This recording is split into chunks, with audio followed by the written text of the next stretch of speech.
Hello friends, welcome to Symbaroum. This is a TTRPG system and setting created by Järnringen. And today, you can download the game manual for free. It is only available today for free. You can get the link here with the Symbaroum command, which I will do shortly. There you go.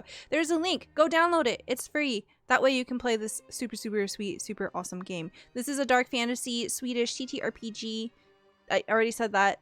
Yeah, it's spooky and there's cursed things and it's awesome. And it's gonna be dungeon mastered by my friend Obdurant. Please take it away. Please. Yes. One day we'll get that down, Pat. But hello and welcome back to Symbaroum. Kory, would you like to recap where we are right now? I heard you earlier mention that you were going to be working on that. You nailed it, Kevin. I wrote up a little bit. This is a letter that could be found folded up in Karmeon's pocket if you roughed him up and took it away from him. And it's addressed to his cousin, and it starts, "It's me, Karmeon. I'm sure you remember me. It's been too long. You know, it really has. I'm off on the borders of the forest. You know, the forest. And for all its danger, I really find that I can't keep away. In fact, I imagine I'll prefer it to the nasty business one of my companions has embroiled herself in. I believe. On to my companion, or the more relevant of the two at the moment. She's a noble, a good bit above us in station, if perhaps less so in wealth, of course. Let us call her Parsnip. Poor Parsnip. It seems that some indiscretion of the blood amongst her family has been outed by some political rivals, and so they forced us to owe them some degree of favor. We're off in the morning to pay off some of their continued silence by delivering some unknown package to some horrible thugs in some unwalled tent city of deep poverty and surely deeper depravity. You know the type. Still, it must be done, as last time they found us, they could have killed us, and we were and are in no such position of strength to be able to do so in return. Even if we wanted to, which I'm not sure I want to do. Not so coldly, whatever their implied threats. This will not end well. I am on the record in suspecting that this is perhaps some sort of scheme to entrap us in a vile crime against the Queen herself. Smuggling artifacts, for example, only to then reveal that it is Parsnip, heir and knight of the noble house of Beets, and that she is of course also bastard-born, and thus twice over shame and harm the house. Perhaps it is internal intrigue, even. If she is caught like this, her family could disown and disinherit her without revealing her deeper family shame. I do not know, but I fear more than one such danger will ensnare us. But neither Parsnip nor my other companion, a wild local by the name of, let us say, Mushroom, have agreed to attempt to force open the chest. We will see. I may send this lever before I discover. How has your spring been? You should be off to study to join the Ordo soon, yes? You better And there the hope letter is Parsnip never paused. finds that letter. Well, I feel like Parsnip would be more upset if he actually told the truth about Pekome Bori. Maida might not be able to read that many words. Does she know the word mushroom? Oh, mushrooms are quite tasty. They are her favorite. Mushroom stew tonight. Alrighty, so the three of you were essentially just about to head to Blackmoore when we left off last time. Yes. From the letter, had you guys decided to kind of stop anywhere and try to prise the chest open? Were you going to do that just on the road, or We're not going to. They don't agree. Oh, they did not agree. Great. Okay, I thought Yeah. so. But... Karmeon was like, we should open this chest, and the other two were like, we're not gonna open this chest. Right. Okay. Cool. So you're just heading from Thistlehold to Blackmoore right now. Yes. Is Blackmoore on the world map? It is not. Okay. It's definitely not on the Kevin made It's Thistlehold just map. included in the Thistlehold area, but it has its own map. Oh, there's a map. Oh my gosh. So many pixels. Pixels, what? It hadn't fully loaded in yet for me. Oh. Yeah, there was like a brief loading in old Gotcha. 56K modem And style. this map ought to be in the player sheets that you guys have for Wrath of the Wrath of the Warden.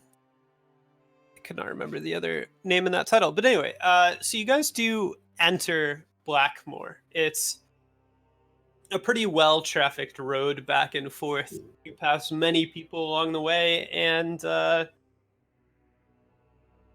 chest on the horse that you're guiding certainly gets a number of looks, but no one really seems inclined to bother Pekome in her full suit of armor and rather intimidating stature and so on. Could we get a description, a refresher of what this armor looks like? You would, wouldn't you? Please, I need a total visual image in my brain, please. So, Pekome is wearing a set of reforged and refitted pale armor. It is a very hard material to work with, but very sturdy, a good bit lighter, and with master craftsmanship. You know, just complete head to toe steel with obviously like the gaps in leather and in between. She has the half cape hanging off her right shoulder, the signature color blue with her house's symbol hanging down, and a whole bunch of weapons. Very nice. Thank you. I feel immersed. And how does Mayra look now that she's gotten a new hood? Did she get a new hood? Well, Not the last yet. one was ripped off, wasn't it? Yes. Maida is in the market for some armor, but we did discuss last time, I believe, that the kind of thing that she's looking for was not available in Thistlehold, but we might find more fortuitous opportunities here in the tents. Right now, Maida is wearing her leather armor, which is pretty patched up. It's seen much better days. It's a brownish color. She's probably not even bothering with her mask anymore because the hood is all ripped up. So, Maida just looks like a bald, somewhat elfish, but not a true elf. She's got pointy ears. She has an eyebrow and a half. And she has these very serpentine features, and she has these strange kind of arcing lines carved into her skull that just kind of wrap around the back of her head. She's got this super sweet looking dagger on her hip. Yeah. Don't forget all of her protrusions. Oh yeah, you can't see those. Don't worry about them. And then we have Karmeon, the man who had a hat. Yeah. Karmeon's up on a horse as they leave Thistlehold and head into Blackmoore? Blackmoore. I knew it was black something. And he is dressed in a very, very fancy sort of light armor. It's all silk, and it's got all these tassels that are flashy and distracting. And he's got an extra fancy hat sitting up on his head, tugged very far down, so that he doesn't have to show his eyes off very much. This is the peasant's hat that's made to look like a noble's hat, right? No, this is the hat that we took from... Oh, you threw that one on the ground. Yeah, the one that Maida got. He threw on the ground. Yes, he threw the worst one on the ground in a dramatic show of his uncaring nobility to the guard. This is He has the no respect for hats. fancier hat. Excellent. So the three of you make your way to Blackmoore, and as mentioned, it is a very easy trip, and it's a highly frequented trip, so you are alone at almost no point along the way. And as you gather in towards the tent town, at first you really smell it, and it is far less present than Thistlehold. Where Thistlehold is pretty packed and it does have rundown areas, it is still on the whole very neat and clean. The watch, the guards certainly take care of that and see to it. And here in Blackmoore, at least as you're approaching it, it looks unkempt and unorganized. But as you get nearer, you do see that there are these sort of arcing paths in the mud, more so than the dirt, that lead between these tents. And there is a structure to it. And as you're stepping in amidst the outer end of the tents, you'll see that there are these people in blood red robes walking around in groups. And they look like they're serving the exact same role that the town watch in Thistlehold does. And by and large, most of the people you pass look pretty normal. If poor, they look like they're workers. There's a pretty high density of barbarians that you see here and there. Meira, you might recognize them as Byags, which would be the clan directly north of Clan Odayova. What is the relationship with the Byags, with the Odayova? It isn't hostile per se, but they don't see much reason to interact with each other. The Byags also trade quite a bit with Ambrians, which is more or less how Odayova has gotten along in recent years. So there's no real negativity there. And the Byags are often found in Blackmoore because they'd rather not deal with the taxes that the city basically forces on anyone who wants to trade in there, versus Blackmoore, where there's really only a semblance of regulation, and that very thin. Which barbarian group is cooler? Which barbarian group is cooler? Byags. Wow. No. Okay, Oh, but they're Byags. named after one of the animals. And those are really cool animals. Okay, well, describe the animal to me. Well, it's like a bar, but bigger. No, that's the Ubor. I think they're like bears, but they're like pet bears for this tribe. And they also have these like Okay, all right, you melee claw sold weapons. me. They have pet bears. They are definitely And- cooler. And they Oof. fight with like melee claw weapons designed after the bears. So sort of like Qatar style weapons, but claw based. Yeah. Maida is That's badass. eternally sad that she wasn't replaced. She did not replace a Bayag child. Instead, she was put into the Odayova. Wow. Dane's spinning in his grave right now. Thanks, elven parents.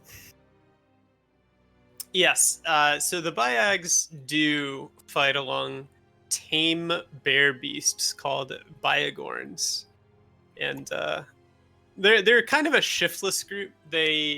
Well, not shiftless, rootless, I guess. They tend to travel around a lot. They do have small camps and you know, quasi towns, but it's not rare for groups or individuals to just kind of roam about. So and, they're a very nomadic people. see the world. Well, yes, in a sense. They are not a nomadic society, but they are just the individuals are prone to wander. But they do end up coming They back. got the wanderlust. Yeah, more or less. Mm.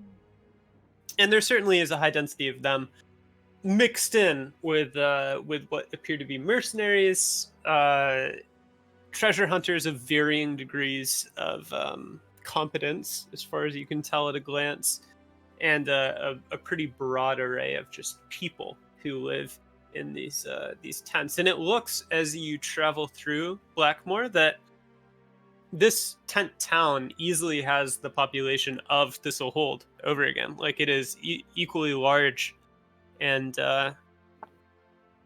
just pretty impressive in a somewhat repugnant way. Mm. As you head towards the center of the tent town, you discover that there is a clearing. This clearing is number 14 on the map. It's just right here in the middle. And it is known as the Black Square. There are 6 blood cloaks, or blood robes, rather, sort of keeping the peace here and there, and occasionally shouting at figures in robes that are apparently giving alms or food. It's not quite clear what they're doing until you're closer, perhaps, for some rather poor-looking people. And those people have the robed figures have the Church of Prios, or an emblem representing Prios, on their own robes. Ah, so they're respectable people. I got it. Well, they don't seem that respectable in the way that the blood robes are treating them, but they are associated with Prios somehow. And it might be a point of curiosity, in fact. Towards the southeast of the square, you'll see number 13 is the Haymau, which is a guest house, which has recently opened, and it kind of stands out amidst the rest of the area because although it's still a tent, because actual built buildings seem to be pretty few and far between in this area, it is well put together, and the exterior has wooden supports and such to kind of reinforce it a little bit. To the side of the guest house is where you will find Kodamar's Huckery, and sort of like a pawn shop, and an old barbarian named Kodamar sits within.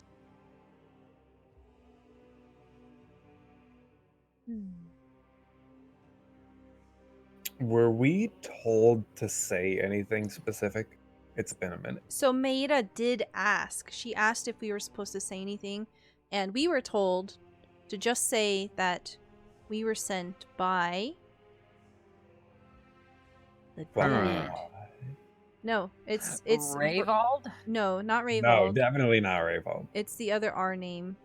Regard. Yes, Regard.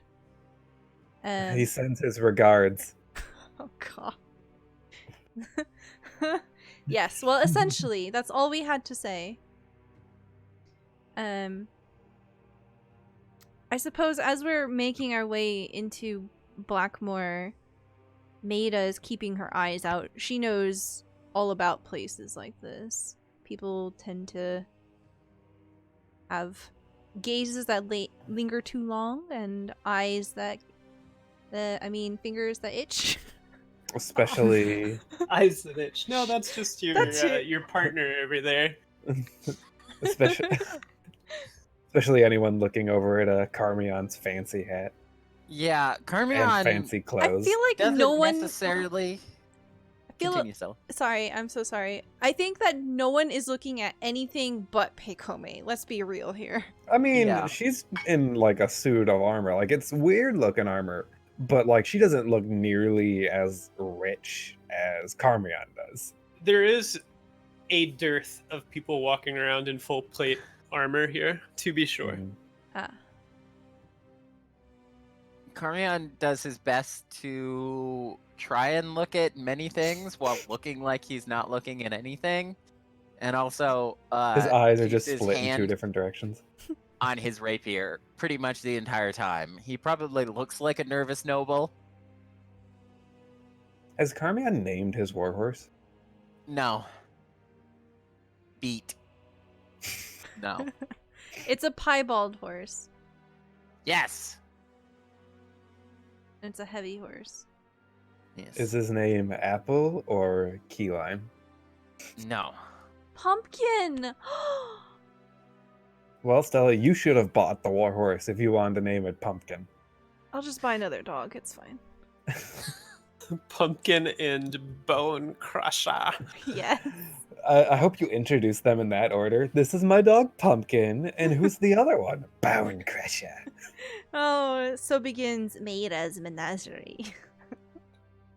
Oh God. Okay. So I suppose we make our way to the square. Yeah, absolutely. I We're off suppose we to should see the ask Barbarian? someone. Because we don't know where Kodomar's place is, do we? Unless there's a sign? No, there isn't really a sign per se. But we were told to go to like his specific building. You were told basically you'd have trouble not finding it. Mm-hmm.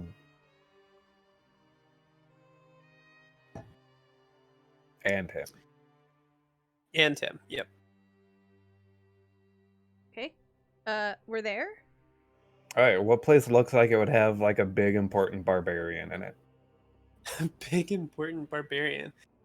Well, no place looks like it would have a big important barbarian in it, although there are well, directly to the west of the square, there is perhaps the only fixed wooden building that you've seen so far. In fact, it's reinforced with stone here or there. It has a wall around it and a gate guarded by figures in blood red robes.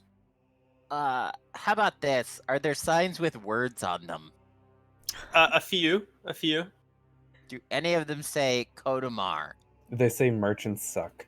No. However, the southeast part of the square does have that number 13 building, the Haymow, and there's a sign saying the Haymow, and there's a smaller sign on the side with sort of a logo that kind of depicts barter, indicating the side of the building. But it does not have the word Well, Kodomar or anything like that on it. Peikome's gonna head towards 13, figuring a place of like inn or rest is Guest a good house would place have to. information. Yeah. Absolutely. Meira will wait outside with the horse And the chest. and the chest. I don't Karmeon? even think Karmeon gets off the horse. Oh, Karmeon's just on the horse right now. Okay. Yeah, Yes. you know, doubling the weight on the horse. Making You this think he's as job- heavy as the chest? He's a He's big very boy. short. He's He's 5'2". very short. Look, his cursed eyes add like 30 pounds. Anyway, That's true, that's Karmeon how- does not get off the horse, continuing the impression of frightened noble. So the Haymow is about 2.5 stories tall, and it's an immense tent that slopes down from left to right and then kind of has posts hidden, from the outside that you can see the general framework of it, kind of supporting them out to the sides. And the central flap is curled back about 45 degrees in each direction. So there's How a very tall wide, is the entrance? 2.5 stories. The entrance? Oh, Like the entrance. No, so the entrance is a story, and Would a 7-foot tall person have to bend? nope, you can Okay. you can stride right in. All right. There nice. is a central post that you have to walk around on the way in, Mhm. ideally. Ideally. Hey, listen, you can Just do what you want. Just walk through it. Peikome is good at breaking things. She'll go around the left side of the post. Okay, great. And as you enter the common room, you see that there are rugs coating the grounds liberally, and you can feel, even through your greaves, that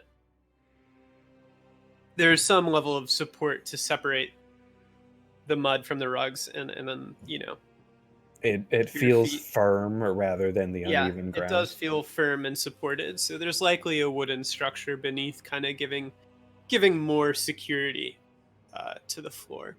And what time of day is it?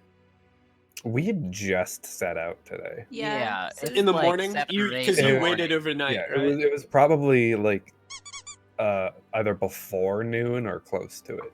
Okay, yeah. Well, we'll say it's 'Cause we before noon. we I had to couldn't go pick remember up the if you armor guys first and then head headed out in the evening or if you waited.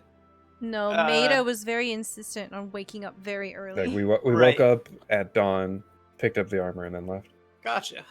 So as you enter, you see that there is a middling crowd in the Haymow. It looks like you could seat 30 or 40 people spread out through the common room. And right now there are perhaps 12. There is not a bar necessarily. There certainly is an area that's attended to by a server where you can place orders and such, but most of the seating is all separated from that. And there are clusters of 2s and 3s here and there, and more or less everyone looks up to regard Pekome as she enters, but none of them look very long. Some of them definitely look intently for that short duration, though. Pekome would glance around for a server or some sort of a person working here and head over towards them. Sure. So in addition to someone who's kind of towards the back where there's another flap, which you presume would lead towards a kitchen area, there is a waitress walking through the room pretty close to where you are. She's carrying a couple tankards of something and walks past you and then stops at a table maybe 8 or 9 feet away off to the left where there are 3 barbarians seated, and she's serving them. Right. Pekome will head towards her a bit, stop a respectable distance away, and then when she finishes serving the barbarians, call out to her. Sure. Yeah. So she kind of straightens up, tucks the tray under one arm, and turns around. And at the call and the fact that you have followed her just a little bit, she kind of starts, but it isn't an alarmed start, just a bit of surprise. And then she comes over and goes like, "Oh, hello. Are you going to be getting something then?" We're looking for Katamar's place, or insert name. Kodomar. You Kodomar. almost had it. Very close. So close. She goes, "Oh, Kodomar. No, you can't get into him through here. He's just around to the side of the building." Pekome will nod, thank her, and then turn to leave. She kind of just scurries off and gets back to her own work. And then as she steps out of the flap, she'll call out to Karmeon and Mayra and say, "It's around the corner." Pointing to the edge of the tent. Mayra guides the horse forward a few meters. Karmeon sits on the horse for a few meters. Yeah, Karmeon will start to get off once they get there. Yeah, great. So you do kind of work your way around the building, and it turns out there is another tent flap with that same barter symbol just above it. Although this time the opening is not held back. It isn't pinned by anything. But there are loose tent flaps, and you can kind of see kind of a darkened space within. And there are a couple odd odors coming if any of you are not kind of nose blind due to Pekome's proximity. Does Yes. Does Pekome still smell like burnt things? She certainly Until does. she is no longer a corrupted person, she will always smell like Yep. sulfur. As long as she's over her corruption threshold, she's going to smell like sulfur Okay. and brimstone. Mayra will assist with carrying the chest. Pekome is going to stop her for a moment, be like, "Let's make sure this is the right place first before we bring the chest in." I will wait here by the horse. Karmeon will, at this juncture, follow after Pekome. And Okay, then- so Mayra is guarding the chest, and the two of you are going in. Yes. Mhm. Cool. So you brush through the tent flap, and within you can see there is a darkened shop. There are a couple lamps hanging from the rafters above, the rafters being a pretty generous term, illuminating racks and racks of just an unbelievable variety of things. Near the top, there are these spindly dry herbs that are growing out of pots, and they just look strange. There seems to be a little something from everywhere. You can see there are flowers that would be, seen on the roadsides in Yandaros, and then there are these blotchy black petals on something. Is there one that has a golden leaf that would look familiar? No, it's an exotic collection, but Certainly nothing that matches what you brought back from the underground. She would just nudge Karmeon and be like, maybe they have an idea what your leaf is. Karmeon will nod to her and Yep. So Then- there are those greens. There are what look to be artifacts. There are little trinkets here and there. Booklets, tomes, scrolls. Just really almost a little of absolutely everything. And then a subtly placed 12-foot tall barbarian. That is about to strike. Roll initiative. No. We don't roll initiative. I got a Kevin. 15. You got a 15. I got a 13. Meira is not in the encounter.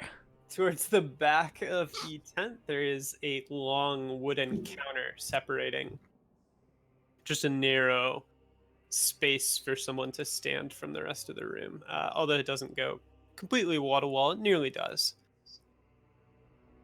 And behind this counter, there is a thin, gnarled figure with white hair that has been pulled back.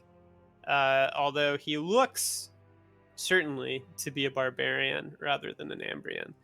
And he honestly looks like he's somewhere around the area of late 40s to mid 50s to maybe 60s. It's a little difficult to get a grasp on just how old he is.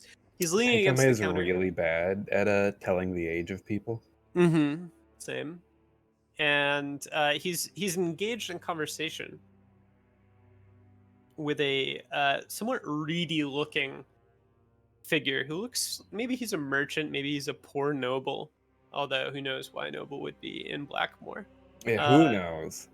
Yeah, who knows indeed. And the man in front of the counter, the noble or merchant, is sort of pressing a gloved hand on the counter, and as he waits for the other fellow to kind of set out these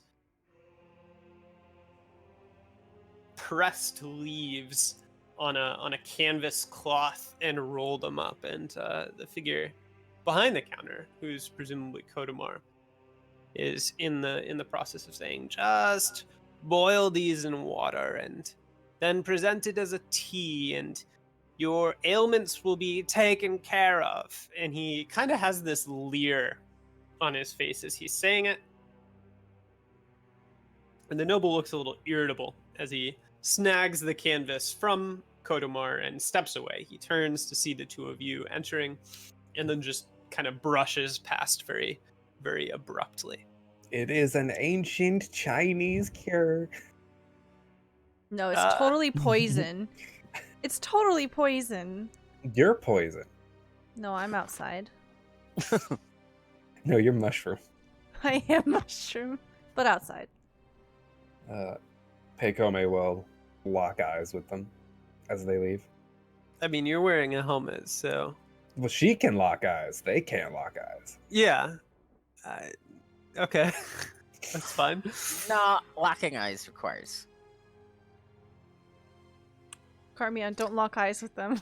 Kind of a Karmeon mutual. doesn't lock eyes with anyone. Karmeon probably would be tugging on his hat, except that he's busy holding onto the chest. Oh, did you bring it in? Even though Didn't we? Pekome had said not to bring it in yet. No, you're right. She's guarding the chest. Never mind. You're right. He's Carmen's just just like, tugging on forget the you premise. guys. I'm taking this Okay. chest in. Okay. Pekome's gonna step past him after staring at him for a moment and walk up to the counter. Mm-hmm. Are you Kodamar? I am. She's gonna glance back over to Karmeon, give him a nod, and then say, then we have a delivery for you. A delivery. And Kodamar kind of leans forward and puts both hands on the counter, and he looks Pekome up and down. He sniffs just a little bit and he goes, how interesting. What have you brought for me? What's inside, we don't rightly know. But has Karmeon left at this point to go get the chest, or did he not react to the No, Karmeon will be leaving. I was just trying Okay. to interrupt you. Because I Karmeon thought just I stands wouldn't have there. been surprised if Karmeon was still just standing in the corner of the room fucking with his hat. Yeah, no. Karmeon will depart to fetch Meira and the chest. And I'll be like, this is the place? Maida will tie. Mayra's been mugged. Oh, please no. Yeah, Mira's unconscious. Is there anywhere to tie the horse? The chest. Not really. There is kind of peeking out from beneath the tarp. There is, sort of. Is it a wooden trained support horse? structure? Will it listen to a command? Tie yourself to a post. No, not tie yourself to a post. Karmeon tells it to sit. Horses don't really sit. Okay. Maida is just gonna stay with the horse, and she'll just she'll hand over the chest to The Karmeon. chest is This like a chest is a two-person two-person chest. You chest. better not. Chest. Oh. You better not toss it. Anyways, horses totally lay down. Yeah, they don't sit though. I mean, But they it's do. mud. Okay, whatever. The horse, not Maida's problem. She's gonna help him carry the chest into the tent. And the horse is gone. Now we buy a new horse. Okay. Not a war horse, it's a heavy horse. The horse is told to lay down. Does it react? Wait, can we get an animal handling How roll? much did you pay on this horse again? 7 Thaler. 7. 7 Yeah. Thaler. Kevin's like, man, I get to Just steal hang 7 up. Thaler from this guy. So yeah, this is a heavy horse, right? Yeah. And all right, so Yes. you've told it to lay down, Yes. which is unusual in that,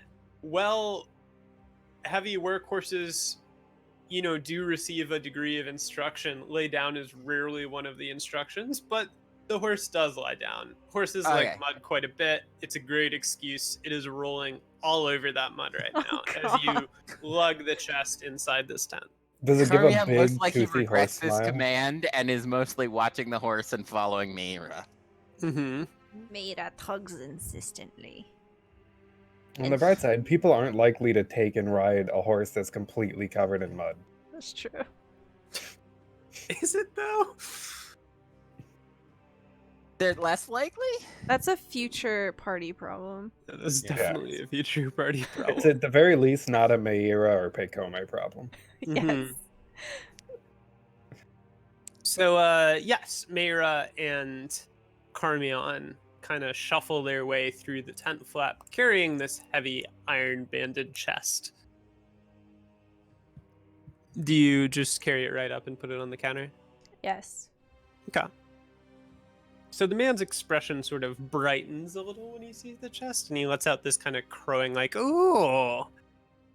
And as you come nearer, he kind of gives Pekome a more thorough once-over. Compliments of insert pronunciation for Rhaegar. Regard. Yeah, that's fine. And Which one? Oh, just Rhaegar. Is how Rhaegar, I've been saying it, I'm okay. pretty sure. He defends our bread. Got it. I'll remember now. Sorry? Rhaegar. He's the defender Oh, of rye bread. bread. I see. Okay, that was Boo.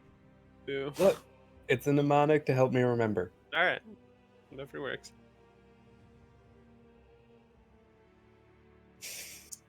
He scrutinizes, the crest of House Bori on Pekome's armor, and then goes, "Oh, what an interesting delivery service you three are." And he glances over, Meira and Karmeon before reaching out to kind of grab one side of each of the handles on the chest and wiggle it so it's mostly across in his direction. And he reaches into his robes and pulls out a key on a leather thong.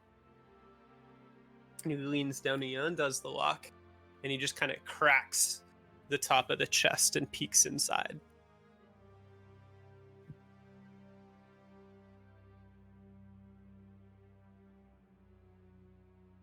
So? And after a moment of peeking, he kind of lets out a gleeful little sound that's a little disconcerting. Is it possible for us to lean over and also peek? So it's like cracked just a little bit, and you could certainly try to lean in. It will be very overt if you do, but there's absolutely nothing stopping you from doing so. This is when she looks through the reflection of a piece of metal on the wall to stare into the crack. In hand.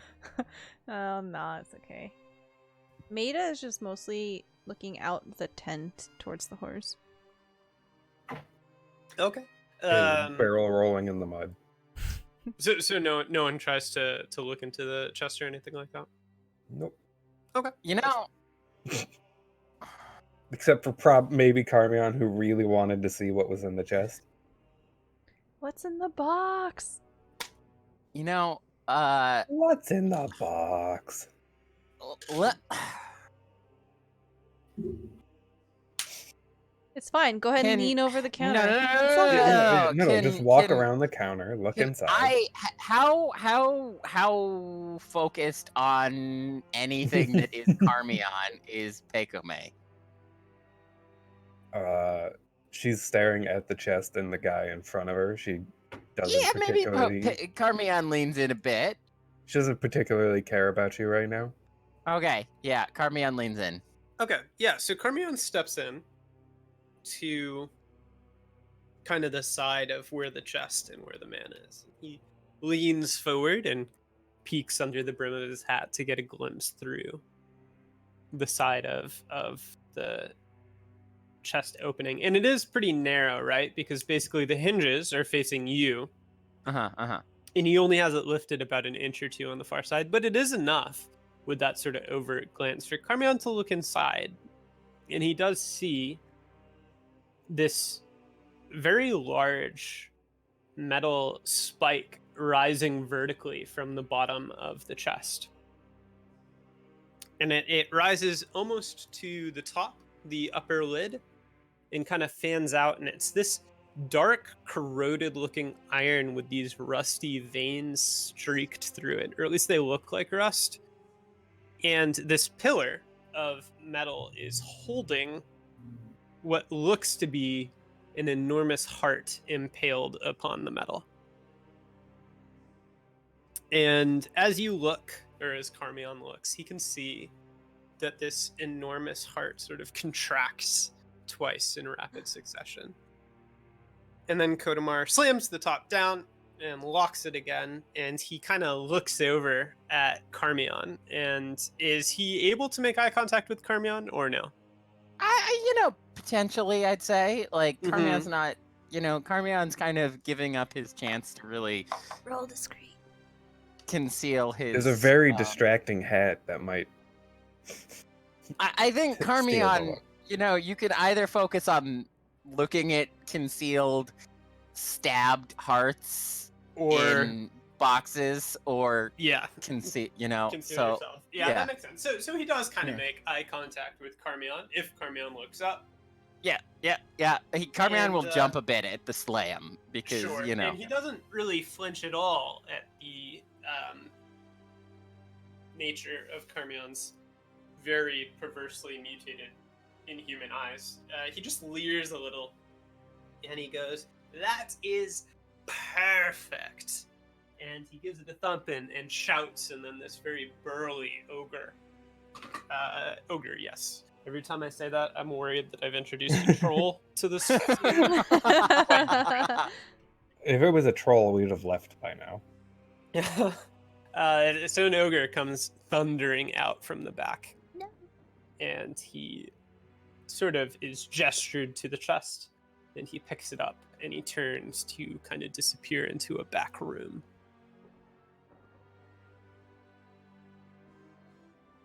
Karmeon will kind of jumpily take a step back.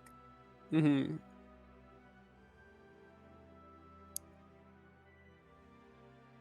And Kodomar, kind of in the silence that follows, looks between the three of you again and then goes, "My associates will be delighted at this service you have provided. I don't think I have any further need of your services." And he sort of leadingly falls silent and looks at the entrance. Unless there is something you are interested in purchasing. Is there? Pekome glances around the shop, like gives a half glance around the shop, seeing all the herbs and stuff, and she turns back to Kodomar and asks, "What is it you sell here?" Kodomar lets out this sort of too wide smile at that, Poison. and he says, "Everything you need, I have." Did Pekome definitely? I know Mayra didn't tried to say it quietly before, but I think Pekome had overheard that she was looking for new armor. You had tried to say it to Karmeon while Pekome was in the Yeah. other room. Yeah? All right, just making sure Sure. Pekome knows that knowledge. Yes, you do. Karmeon was sent off. Or no, wait, Karmeon didn't know. Maybe? I don't know. Everyone knows, no one knows. So Pekome would say, "You seem to have a lot of herbs here. Do you? I'd assume you would know of some of the more rarer ones found in Symbaroum or Davokar." Yes. Come I back, do, okay. in fact. Are you needing a potion to take care of a rival? An herb to cure what ails your tender affairs? What are you interested in? An appraisal. An appraisal. And he kind of cocks his head to the side and looks between the three of you again, and then goes, what do you want appraised?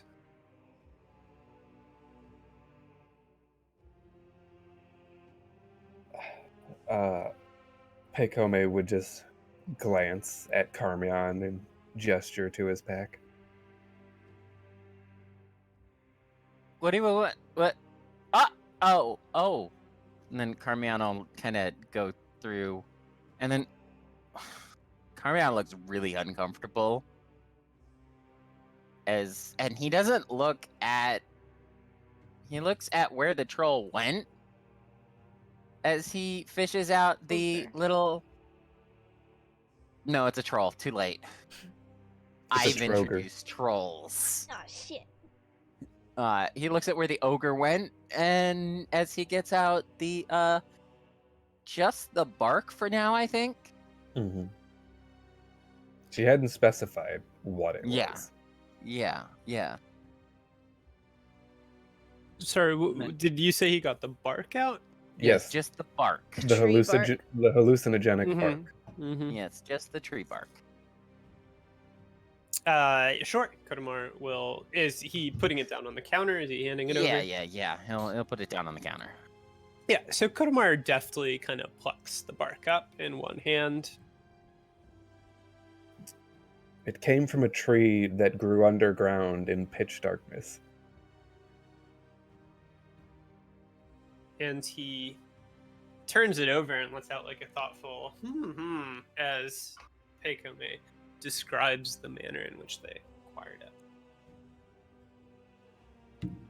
And after 30 seconds or so, he kind of breaks off a little corner of the bark and sniffs it, and then sticks it in his mouth and chews for a little bit, and then he puts the bark down. And he nods and he says, "It is as you say. This is bark from a somewhat rare tree, although its uses are somewhat limited." He kind of glances down at it again, and he chews, and then he kind of tilts his head to the side and spits a wad of bark out on the ground behind the counter. Into a spittoon or just on the ground? No, just on the ground. Okay.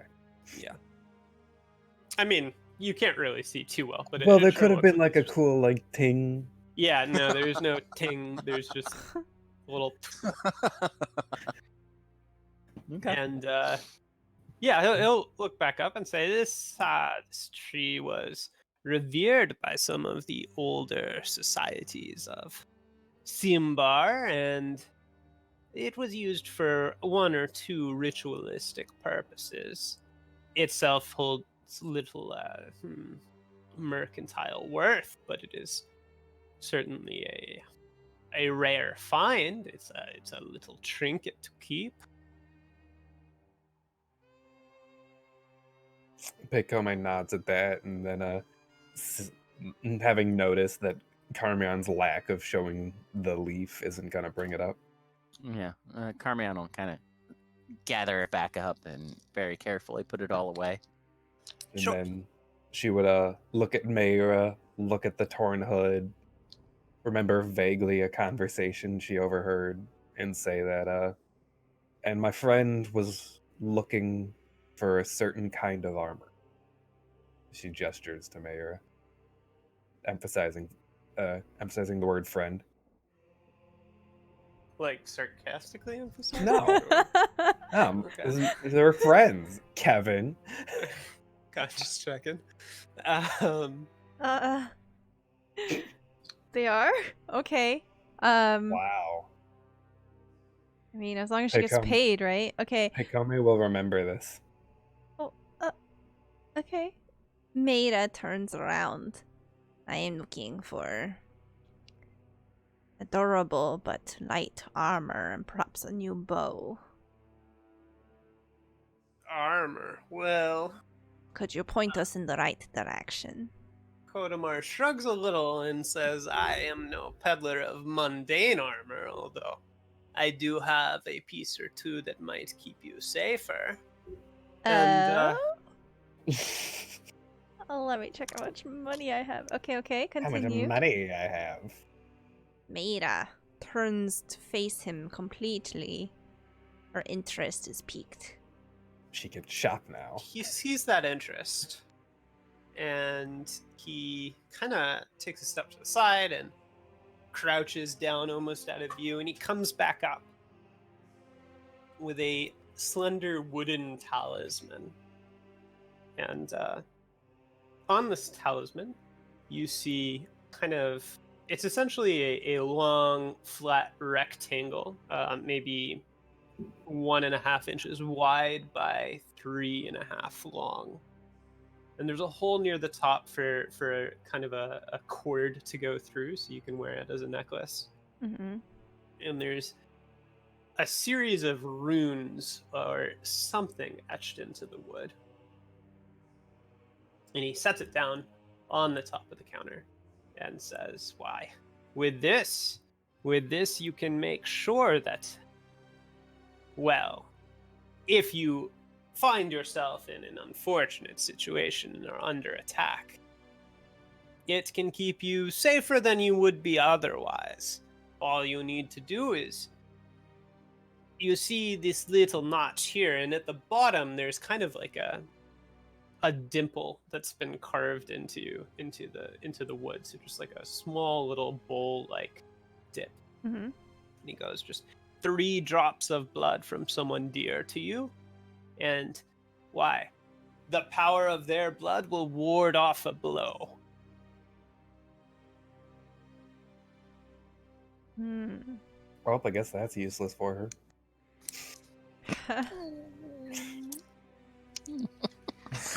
Karmeon is definitely edging just subconsciously, like a couple steps back towards the. I'm gonna go check on the horse, and out he goes. Maida would have been leaning in for certain, moving closer to the counter. Mhm. But at the mention of blood, she stops, and the light in her face definitely seems to fade. And she just kind of sharply turns her head away as he finishes talking. She says, perhaps I am searching for something more mundane after all. Bah. Mundane. And Kodomar kind of just waves his hand out in a shooing gesture and says, "You will find nothing mundane here, but there are many merchants who have things of what you seek." Maida will kind of give a look over to Pekome, and then she will also make her way out of the tent. Pekome will glance at Kodomar for a moment, incline her head slightly, and then head for the door. Yeah, he kind of nods back his rebuffment of Meira was certainly not like aggressive or anything, and he's still quite pleased with the delivery. As you step out, you do find that Karmeon is standing near the horse, which is still there. And the horse has been gleefully just rolling back and forth in the mud and scraping its legs in the mud, and there's a pretty sizable divot that's being carved into the ground by its rolling here and there. And one of the blood cloak fellows, Are we gonna get blood arrested robes, has again? come over, and he's kind of shouting like, get your steed up, like that's gonna cause trouble for wagons, you dolt." Up? Yeah, the horse continues doing what it's doing. Oh man, it's like a dog. Pekome's gonna put a hand on Karmeon's shoulder, and all she's I'm gonna gonna say, try the reins first. all she's gonna say is, "Fix this." I'm trying the reins. And Sure. Karmeon- So Karmeon fishes the reins out from the mud. It's kind of easy to see where they are because they're only partially tangled in the ground, and obviously it leads straight from the horse's mouth. And you can, with a bit of tugging and pleading, get the horse back up onto its feet. And there is a pretty sizable displacement of mud where the horse was rolling here and there, and the saddle is more or less entirely. It was wearing a saddle, I assume. You weren't riding Yeah. bareback. Okay, yeah. So the saddle is like difficult to make out because it is It caked is in mud. mud, and the rest of the horse, past its withers, are also caked in mud, and its rump, and it's just kind of a mountain of brownish muck that is all over this once very clean horse, and it looks extremely happy with itself. Well, Karmeon, enjoy the ride back. I'm walking. Maida will sort of leave them behind and begin wandering the square, looking around for what might look like an armory stand thing. Tent? Mm-hmm. Pekome would definitely follow. Karmeon will also follow. Not wanting to get split up in a place like this. Yeah. Yeah, that's probably a good idea. Yeah, so you wander around the square, and it sort of does look like there are a number of commercial interests spread through the square, if not perhaps all of them. And let's see, where is this located? We're just gonna have a horse that is caked in solid mud in a few moments. I mean, that's essentially what you have right now. Well, it's yeah, still yeah. slightly wet and dripping. Once it hardens, Oh, yeah, absolutely. So there are, a number of places, if barring the western wall or kind of quadrant of this square, which is held more or less free because of the keep that is right there. there's a keep. Yes, that sort of complex that I described to you is known as the keep. Ooh. And if anyone is particularly familiar with Blackmoore, they would know that that is the residence of Coraldo Erebus, the bailiff of Blackmoore. So yeah, he kind of oversees the entire camp and collects taxes from everyone in the square. Now, to the southwest, number 6, you will find Harold Partley, who is a kind of a one-legged blacksmith. That's a great name. into the northwest, there's a leatherworker named Anselg. Now, that town is open. You can see that there are sort of jerkins and such that are kind of hanging on model figures, sort of either showing off wares or they're partially in the process of being made and they're there to keep form and so on. None of them necessarily look like this barbarian make of armor that Mayra is seeking. But he might be, knowledgeable about it, or you could just kind of set off through the camp and try to find traders. Yeah, just wander aimlessly through this camp of knights and bandits and barbarians. Maida will head over towards Anselg, and she will look over the jerkins and then speak quite flatly to the owner and say, "Where are the barbarian armorers?" She just says barbarian. Where are the barbarian? I couldn't remember the first word to my brain was Fletcher, and I was like, that's not right. Also, where are the Fletchers? It's not right, but it's also what I very wanted. demanding. Listen, I have a list in my notes here. It says longbow, 25 thaler, silk cuirass, 25 thaler. And then touch Rayvald's butt. 0 thaler. Yes. Also, okay, let me add that to my list. Rayvald's butt. Touch Rayvald's butt. 0 thaler. Smiley face. Perfect. Well, Geek Dice, thank you so much for the gift subs. Y'all, please enjoy your new corgi emotes. Excellent. Congratulations.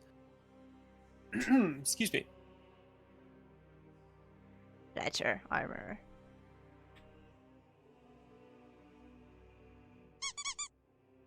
Karahar. Cool. So Ansel looks up and he looks a little disgruntled to just have her kind of show up and ask for his competition in a few different areas. And kind of peers at her with a sneer, but at the sight of Pekome looming over one shoulder of the changeling, he hesitates and then kind of grunts and sort of says there are always barbarians up in the northern side of the town. They sell all manner of things up there. And that's more or less all you get out of him before he goes back to his work.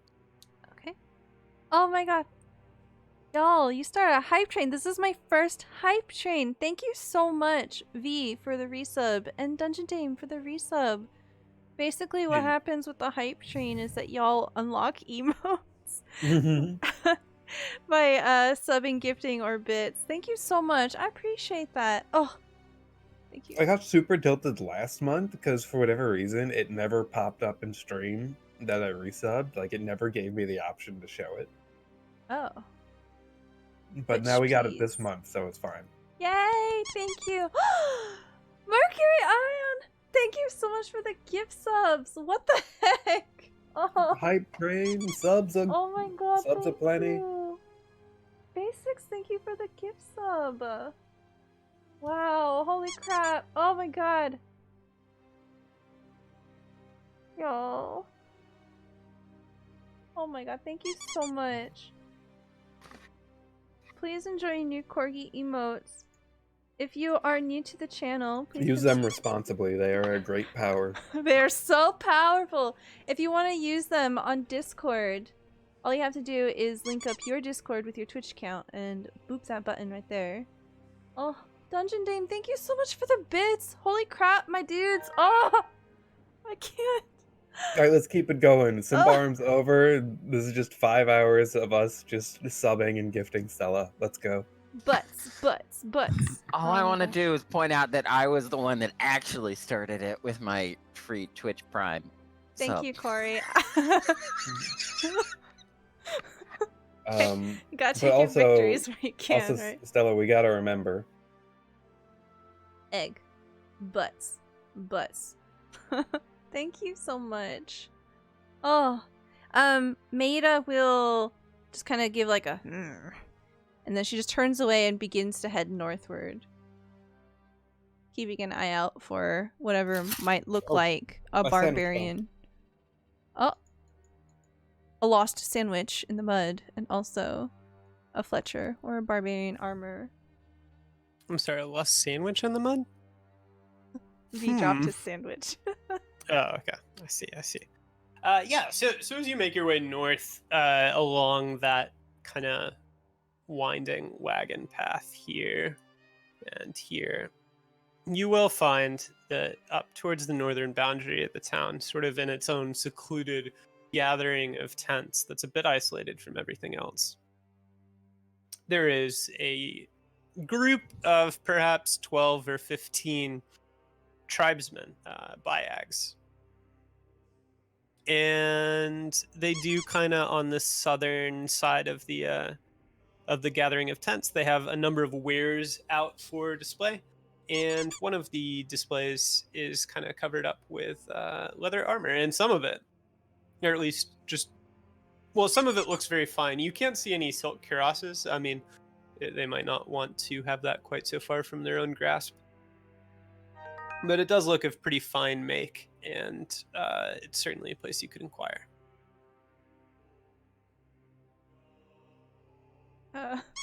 Sorry. There was a hype train I coming. wasn't listening to anything you just said.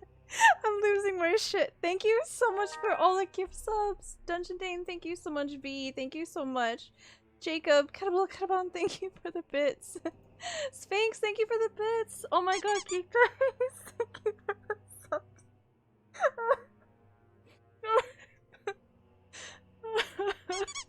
Oh my god, y'all. Okay, please.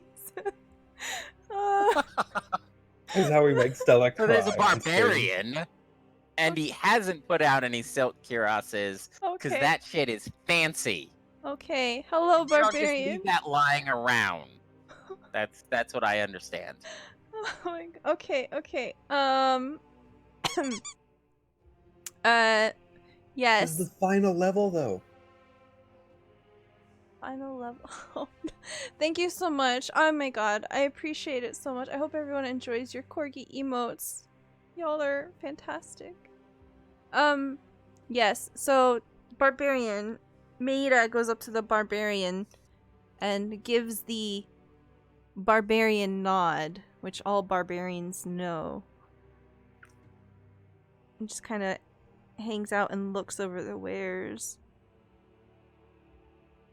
Yeah, so there's actually kind of an enclave of tents that you're approaching, and there isn't a barbarian. It's just that they have kind of wares laid out in front to display what they have. But there is one barbarian that's somewhat near who's hanging out to make sure that no one walks off with what they're advertising. And Mayra, the changeling, kind of walks up and gives him this meaningful nod as she examines the wares. And he narrows his eyes just a little bit and studies her all the more as she does. But he doesn't say anything immediately. She kind of has a scrutinizing look as she picks an item up, looks it over. Very obviously not the thing she's looking for, but she's making a little bit of a show of it, and she spends a moment sort of posturing in this way, and then eventually she looks up to the barbarian watching her and says, I am searching for something more specialized. Is this all that you have? The man sort of crosses his arms in front of his chest, and he is pretty tall. He's perhaps just a little taller than Pekome, although he's wearing a variety of furs rather than plate armor. How dare he? And he'll grunt out a somewhat amused noise and shake his head and go, no, this isn't all we have. He gestures kind of over his shoulder into the ring of tents and says, if you're looking for something more than this, go ask for Agnar. Maida will put down the thing that she was looking at, and then she will begin to head off in that direction without waiting for Pekome or anything like that. Pekome just follows behind. Karmeon follows behind in that same sort of slightly lost, not wanting to lose your parent sort of way. Mm-hmm. Yeah, and the man gives the horse a pretty incredulous look as Karmeon guides it past. This super dirty horse covered in mud. Yep. Oh. So within the ring of tents, there are, various stools and barrels that people can sit on. There's a campfire with a couple, makeshift chairs gathered around. There are clusters of barbarians here or there, and they all appear to be from Clan Bayag. Mm-hmm. And if Mayra inquires after Agnar, she'll be kind of pointed off to a tent of similar size to all the others, but it's the kind of flaps are open, and within you can see there's sort of a makeshift series of bedrolls spread out near the back of the tent, and there's a guy just kind of dozing on there. Okay, yes. So she'll head over towards Agnar. Having grown up in a barbarian society, she would know the general temperament of what that might look like versus Ambrian society. Mm-hmm. Does it tend to be like more brusque? Is it pretty straightforward? It's disdain versus disgust. You just mean in general interactions? Yeah, like what would be the norm of like greeting someone? Do you just kind of leave people alone and then do whatever and then just leave, or is there much posturing? So it definitely Flexing? varies in different groups, for sure. Okay. However, I'd say that at least once or twice you've had folks from Clan Bayag go through Odayevan territory on their way to link up with travelers from Ambria, or to make it to Thistlehold, or to go all the way to Indaros, etc. And they tend to be pretty direct. They tend to be direct in interactions with each other or with, prospective clients. They just want to get to the heart of the issue and resolve it quickly. They also definitely have a series of curious mystical beliefs and taboos that you probably don't fully understand but know exist. Mm-hmm. And that's about the sum of it. Okay. So she will kind of knock her knuckles on a hard surface to try to get his attention. Yeah. You pick Home's armor. Ding, ding, ding. No. Like on a table or something.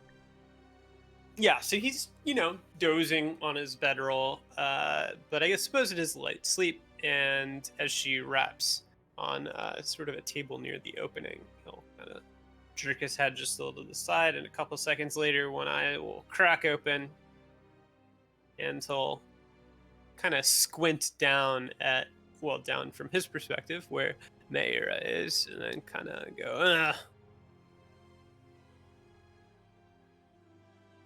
I am in search of armor. And he'll kind of reach up and palm at his eyes with the heels of his hands for a couple seconds, and then push up to a sitting position, roll his head around. He springs up and goes, well, you've come to the right place. We'll look her up and down and go, well, we've got plenty of armor out near the front perimeter. Why didn't you get any of that?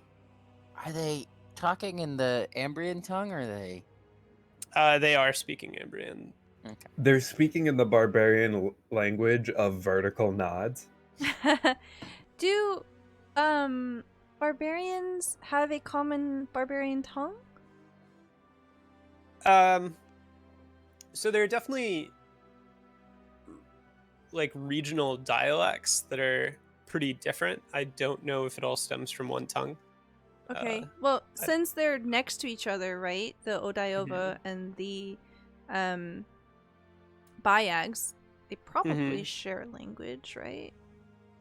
I mean, I don't know off the top of my head, and it could go Okay. either way. For Okay, sure. so we'll just stick to Ambria then.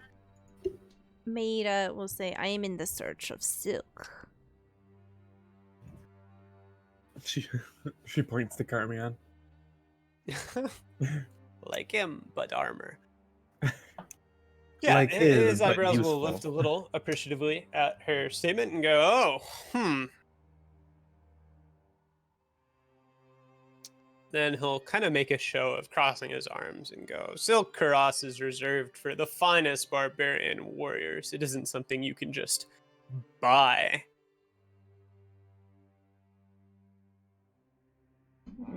But he's looking at Mayra expectantly. Maida definitely doesn't back down from that. In fact, she leans forward. Whatever table that she used to knock on, she just kind of flattens her palm on it and she leans forward and she says, there are many beasts that I have hunted in these woods of Davokar. And I am one of the best shots out of Odayova. If I am to I can shoot conti- Karmeon from a mile away. I have hunted. And she's gonna list some of the monsters that we fought that I can't remember the names of. The large serpentine creature, the Don't forget Abor. to add Necrolich, troll, Necrolich. Karmeon will. You guys are pipe listing in. things you've run away from. Hey, we didn't say That's- kill. Karmeon will pipe in when she. What's this? What was the serpent? It started with like a K. It was close to your name. Yeah, it's a Conorn, I think is what she's saying. And an undead Conorn. A Conorn and an undead Conorn. Okay. As such, I require armor to protect me. Many Draugr. Dragules, sorry. Maid is just ignoring all of this piping in. She's just kind of... Karmeon and Pekome are just like discussing between each other like the various things we fought. Mm-hmm. And then Maida says, the longer I am alive hunting these things, the less of a problem they are for Blackmoore and Thistlehold. Oh, and those cultists. So Agnar lets out a sound of disgust, honestly, when she says that. He goes, "Ha! You think we care about Thistlehold or Blackmoore beyond their coin?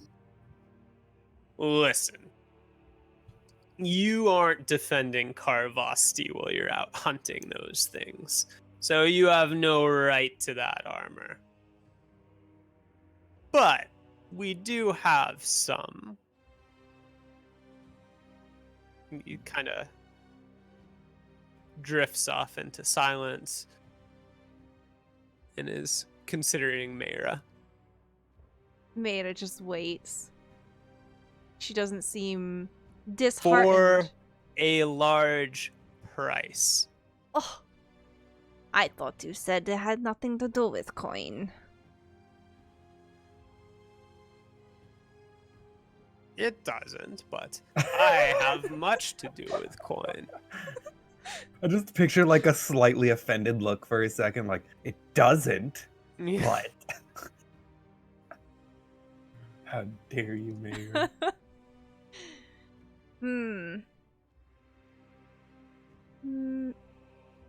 Maida will say, how about this then?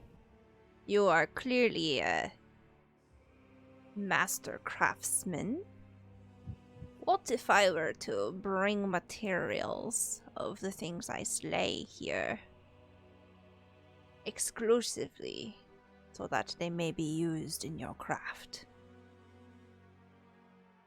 He looks a little thoughtful at that, although he says, as soon as you leave here, you will get yourself killed. Future promises are empty hands.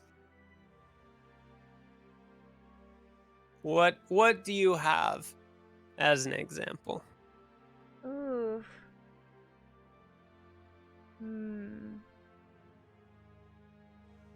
What do I have?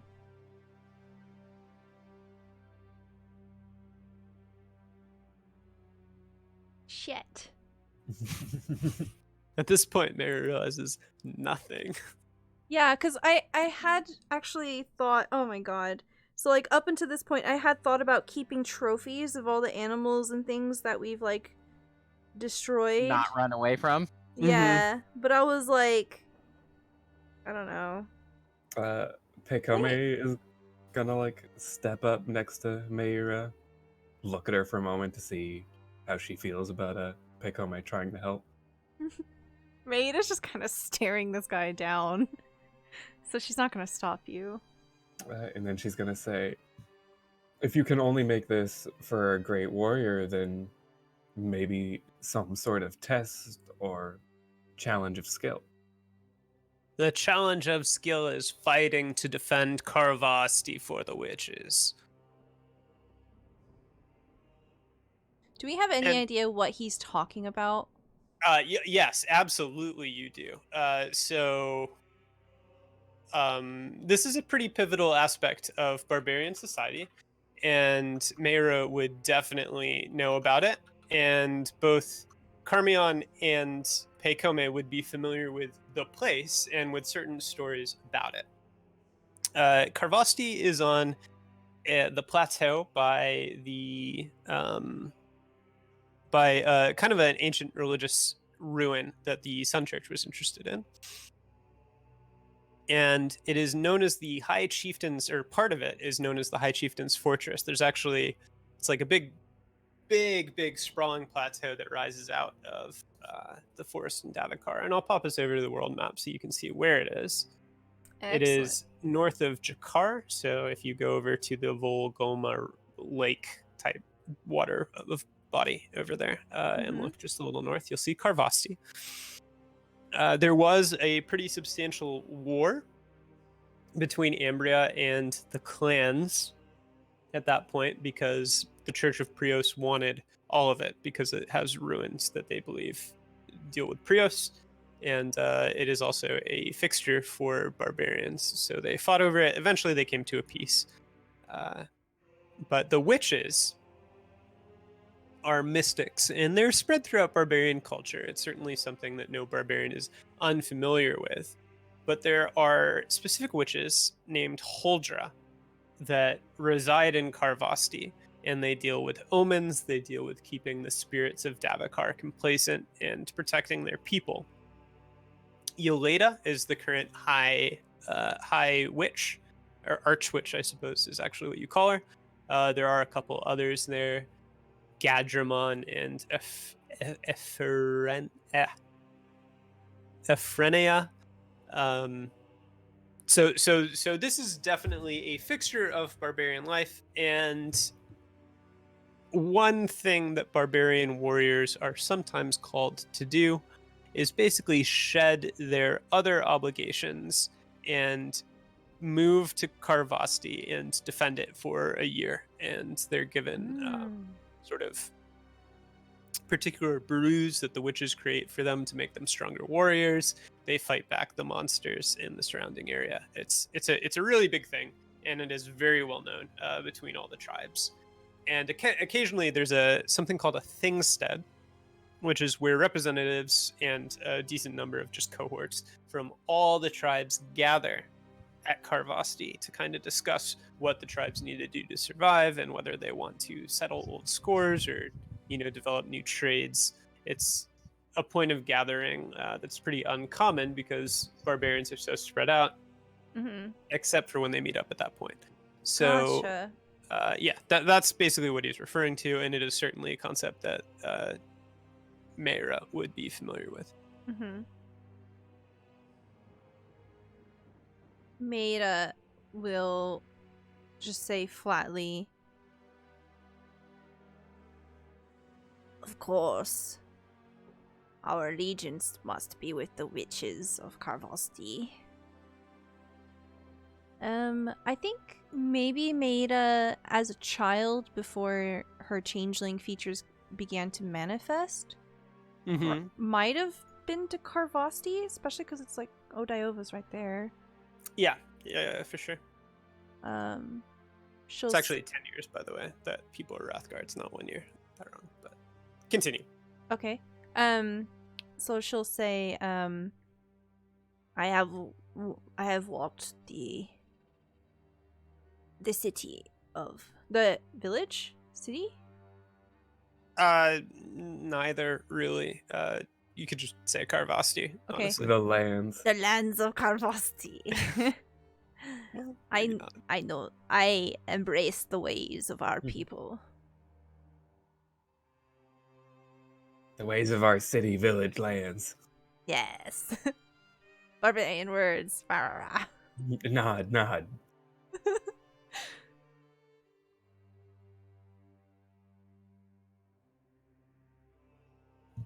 He grunts at that and says, "You aren't with the Wrath Guard. So this special armor is not by right yours, Then why is it here? because At I made it." Blackmoore? And he'll kind of shrug and say, "I can do what I want with it, so I can sell it to you for 40 thaler." How much is it normally? 25.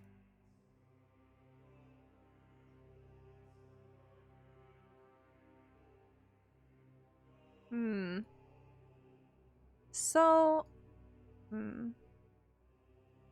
I think Maida's face would look kind of conflicted after she'll stare at him, kind of hardened for another moment or two, and then I think she'll eventually crack.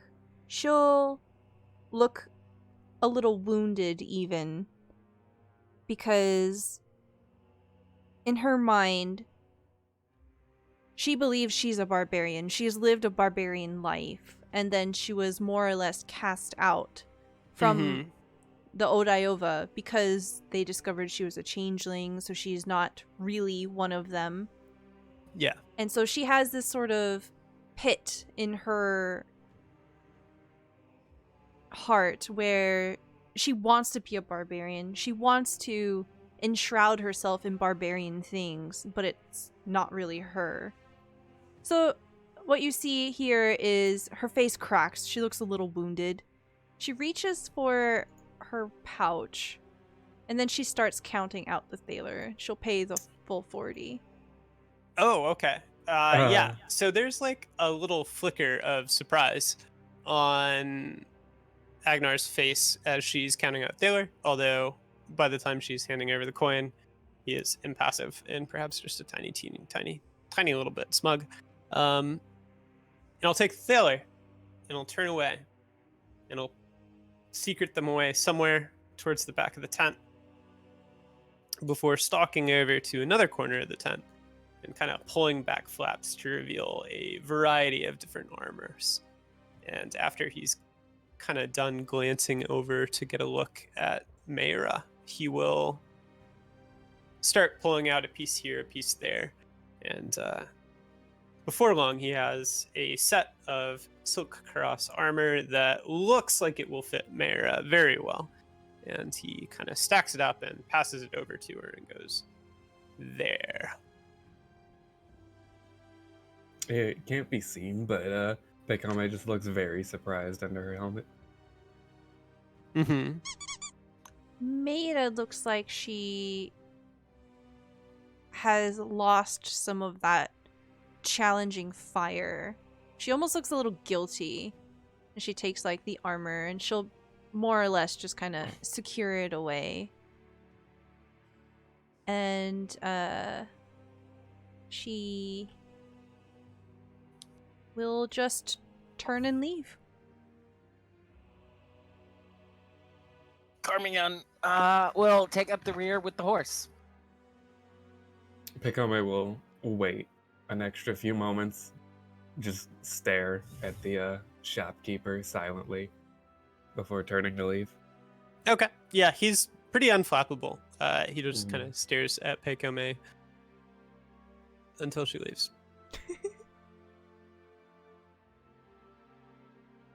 And the horse is, oh god, Maida's just gonna carry the fucking armor because the horse is dirty. Well, Yeah, the wanna horse is put it- very You don't want to dirty. put it on the horse? No, Maida just kind of struggles underneath the weight of this, but she's very stubborn and she just has it like over her shoulder or whatever. Mm-hmm. Mayra, What? do you understand haggling? Maida will kind of shoot a look over at Pekome, and it's very sharp.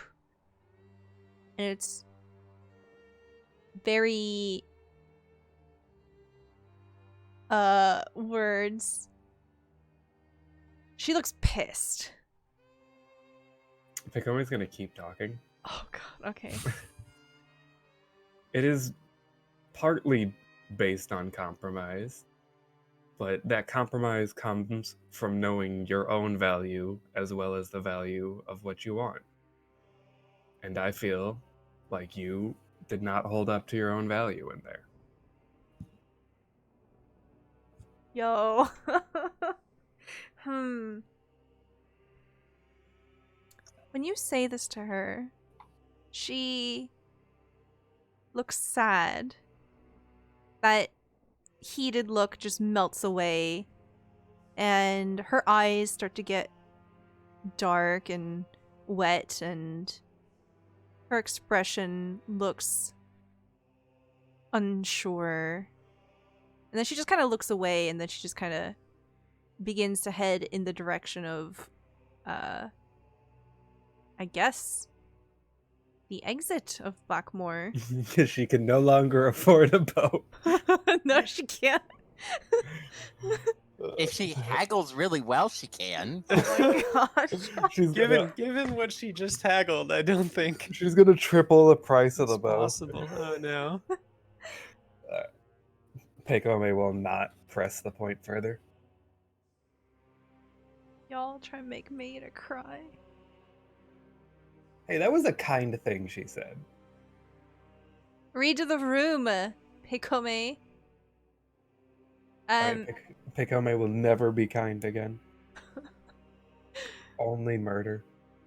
Maida will continue breaking down doors. Yeah, so I guess we're heading towards the exit of Blackmoore, unless y'all say something. Yeah. Pekome is broke. She doesn't have anywhere she can go. Sure. Okay. Yeah. So you guys head out, and that's totally fine. You do make it, without too much trouble to the border of Blackmoore and strike up along the same path that you took to get to Thistlehold, or from Thistlehold rather. And you make your way back over there. You're washing the horse, Karmeon. Yeah. Yeah. Sable could do it.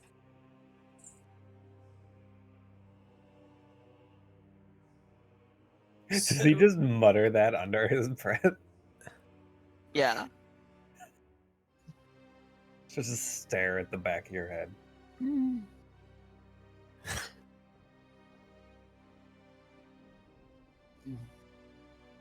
So the path back to Thistlehold is relatively uneventful.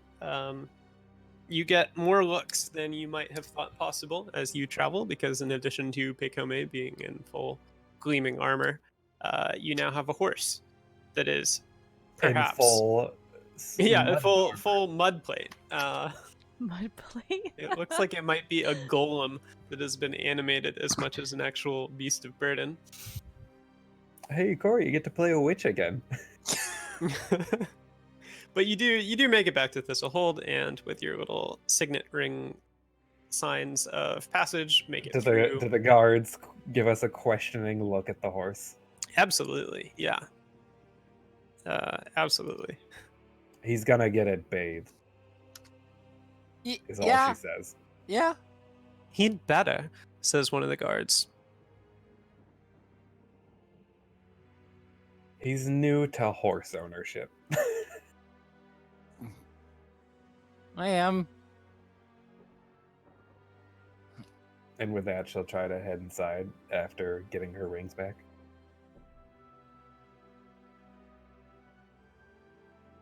Sure, absolutely, yeah. You are back in Thistlehold. I will drag us that away. And it's really only about mid-afternoon at this point, I would say. You have kind of a portion of day to do what you please with. or make further plans. She's Mayor, gonna hold go this. immediately tell Karmeon to get the horse washed. Mm-hmm. What is Uh, Karmeon trying to get Maida to hold? the reins? The horse. Maida steps around you. No, it's really important. What? What do you want?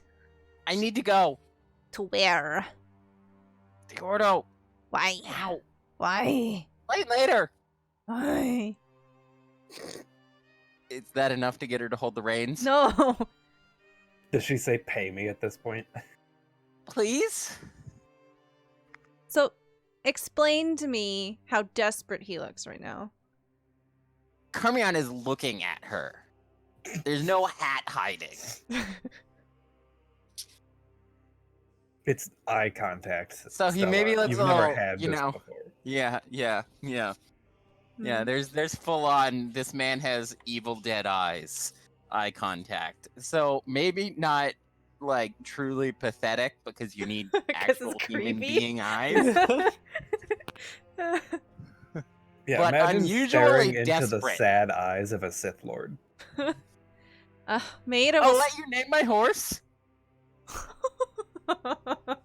That works on Stella. It doesn't work on Maida. You will regret that, Karmeon. Maida sneers at you. She kind of... Her top lip curls back and you see how sharp her teeth are. She snatches the reins and she says, "You will own me, Karmeon." Karmeon is gone. Karmeon runs. Maida mumbles a few barbarian curses under her breath. Pekome is also gone as soon as you've taken the reins. Maida will take the horse over to wherever you wash horses. Sure. The horse yeah. wash. I mean, the stable Probably have that to you pay a stable typically hand to shack clean your it. horses up at has, horse wash amenities. But when you do get there, the stable hand that's hanging around at the time gives you something of a horrified look. Because what have you done? The horse's owner is quite negligent. Apparently. And we'll say it's usually like, what? I'd say like 5 Orteg, maybe, to shack a horse up for a night. And he's probably going to be like, that's going to be 2 shillings to clean and house that thing. That is fine. She'll pass over 2 shillings. Thank you for your trouble. Maida looks very irritated. Mm-hmm. He looks kind of irritated too when he has that horse in his control. Is he just like holding the reins in between like his index and thumb, just like touching it as little as possible? It's not really the dirt that's bothering him. It's the amount of work that's going to go into cleaning it off. Then as soon as the horse is surrendered, Maida will make her way towards the house. Mm-hmm. Pekome is heading over to Rayvold's house. Pekomeus? Yes. Okay. And Karmeon, so Mayra is going home. Pekome is going to Rayvold's house, and Karmeon is going to the Ordo Magica. Yes. Okay. Let's start with Karmeon since he started off first. What the fuck is that thing? What thing? That thing! The heart? The beating heart stabbed on a sliver of metal that is covered did in you what just could go be sprint rust, over to but is research? probably Yeah. blood. What did we just So you do? go into the basement now, yeah? Yeah, The archives. absolutely. Okay, Yes. It does cost a thaler to research in there. So Now, I don't know if Okay. I took away a thaler the last time, so we'll just take away 2. okay. I was very confused for a second at Kory's outburst because I was like, what poor NPC is Karmeon shouting this at? Just the like clerk we see every time we go into the Ordo. He's just like, "What the fuck was that heart?" I was like, God damn. I don't think Karmeon's cursed. Well, okay. I don't think Karmeon's cursed at anything other than gods yet. All the deities. Yes. Sure. So Karmeon researches and go ahead and make a. Actually, wait. I will Yes, roll you a make the roll cunning for you. rolls Right. just in case about I that. critically fail. Mm-hmm. Why, just in case you critically fail? So he So doesn't that know way- the quality of the information he's getting. Mm. Uh, So that way I think I forgot to roll that secretly though. But oh, yes, you did. Well, well, you did good. Congratulations. well, we don't Good know kid. if you were flipping the values. Yeah. It's a 19 if he flipped it. Psych. We're fucked. You're fucked. Yeah. You find a necrolich.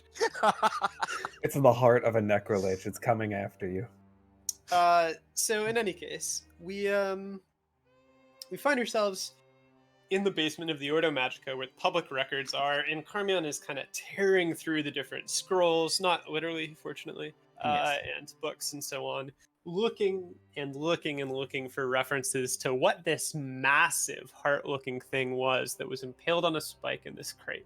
What was it that the three of you just delivered? And it's difficult to find any direct lore about this. It isn't necessarily something that people run into every time that they're traveling out in Davokar. However, Right, yeah. with enough reading and a few cross references, you do find a journal by a guy named Iskarol who had been adventuring, and he says that his party of explorers who were on their way to a very distant ruin in Davokar, relatively speaking. They were heading out past Jarak's sinkhole to a place called the Pillars of Aran, which are sort of east of the Yadeza clan's territory. Where is Jarek's sinkhole relative to Jarek's heart? Very far away. Here, so Jarak was an adventurer, and he was successful. So that inn that you burned down, Jarek's heart, We was... didn't burn it down. Well, you were involved. The You're goblins and the surviving people who were flaming knight involved. burned them down. I mean, at this point, Pekome is the Knight of Darkness that you killed before. So, but yes, so the inn is where I'm pinging right now, which is just Jarak's heart, and it was just an inn that was named after. Jarak's sinkhole is quite far away, where the start of that arrow is, which was named after his successful discovery of the area and some treasures that he brought back from it. And then further to the north, but not on the map, and a little to the east out here, would be the trip to the columns of Aran that Kory or Karmeon is currently reading about. Karmeon. Karmeon, if you will. And while that group, it was a band of about 12 explorers, a couple mercenaries, and then one or two lore masters who had been hired to kind of go along and identify any valuables that they discovered at the time, keep them aware of possible, magical things they might run into and so on. And in all this, they ended up stumbling across a massive white stag. The author describes vividly as standing 13 feet tall at the shoulder, with an enormous head with two sets of antlers, like two on each side. Yes. That were many pronged, and it spoke to them. And it warned them to turn back, and they wouldn't. And then it said it would defend Davokar from their intrusion. And then they killed it. Wow. And it was a costly battle. But at the end of the battle, they discovered that although the creature was dead and it had been beheaded, in fact, it could continue speaking to them. Ugh. And soon the body of this creature kind of staggered back to its feet, and it ended up kind of reassembling itself before their horrified eyes, and told them that they never should have spilled the blood of a sacred beast in Davokar. And the party was kind of split between, hey, let's kill this thing again, and we should run away before something really bad happens. And before they could make a full decision of what to do, a collection of autumn and winter elves appeared and attacked the explorers. Many of them were cut down immediately, and the rest began a very ragged retreat from this creature and from their expedition as a whole. And they never made it to the columns of Aran, and only about 6 people actually made it back to Thistlehold at all. And there's another entry here or there about these creatures that reside in the forest that are not merely animals, but are almost deities. Not in that they have cults of worship, but that they are so bound to the forest and to its well-being that they have abilities and powers that seem supernatural. And Basically, like spirits of the land. yeah, it kind of is like spirits of the land. And Karmeon probably comes to the conjecture that this may have been apart from one such creature, because it's certainly the only record he's found of things that could potentially have a very vital body part taken out and still functional. Okay. So that's his operational theory right now. You just Okay. delivered a god beast's heart to this peddler. Oh yeah, that's good. That's Ah, that's a good lovely. thing. That won't backfire. Well, hopefully it doesn't come looking for it. Well, it's not our problem anymore, teehee.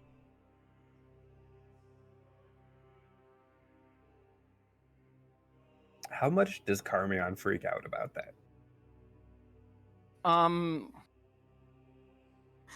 So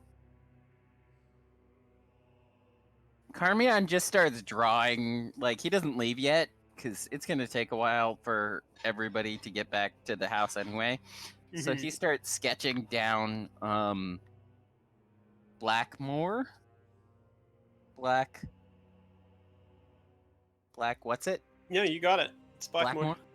Yeah, sketching down Blackmoore, and in particular, the general area of the inn and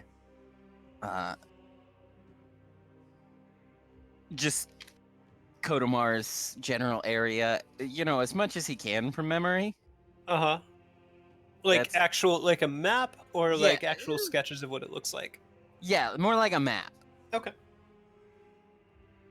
And he'll do that for a bit before, you know, it's too gone, and then he'll start to make his way back. Okay, great. And wandering over to Pekome, she makes her way to Rayvald and presumably knocks on his door.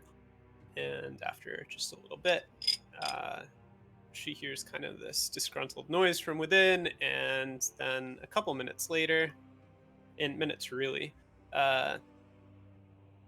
he pulls the door open, and he's got kind of a ruddy face and slightly blurry eyes, and he will stare at Pekome.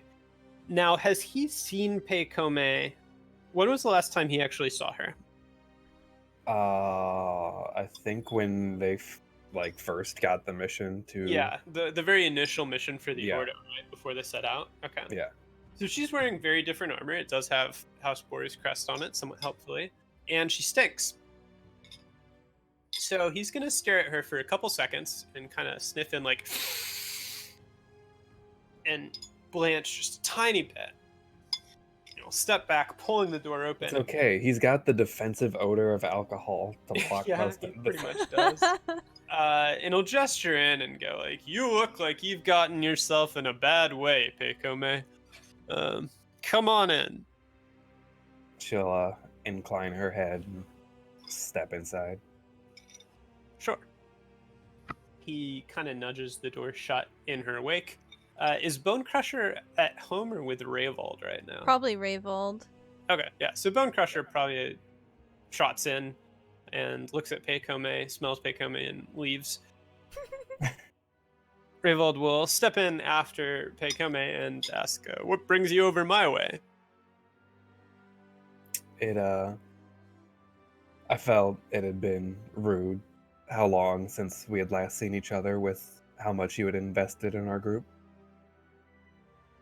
Ah, yes. Well, Mayra did come by to repay your debts for me, and I have to say I'm glad I don't have to tell your father that you got yourself killed out in Davokar. The The lands are as dangerous as they say. She gives a half chuckle. He smiles mirthlessly and kind of strolls across, and you're in kind of a living room-esque area. There's kind of a fireplace that's burning low with a fire that's not giving off too much heat, but it does warm the room. There are a couple armchairs put near it, and he steps back over to an armchair that looks like it was recently occupied, and he drops back down in it. And he gestures to the other chair and then kind of reconsiders as he's looking at Pekome, pulls his hand back, and he goes, I don't know whether I have any furniture that will handle your attire right now. But you're right, the land is unforgiving out there in the forest. More people than not never come back.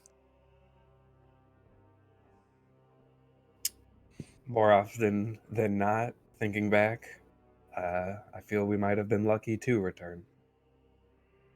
He grins somewhat dourly, and he'll say, that's something you find out pretty quickly, Pekome. No matter how good you are, it's as much luck as not you make it back alive.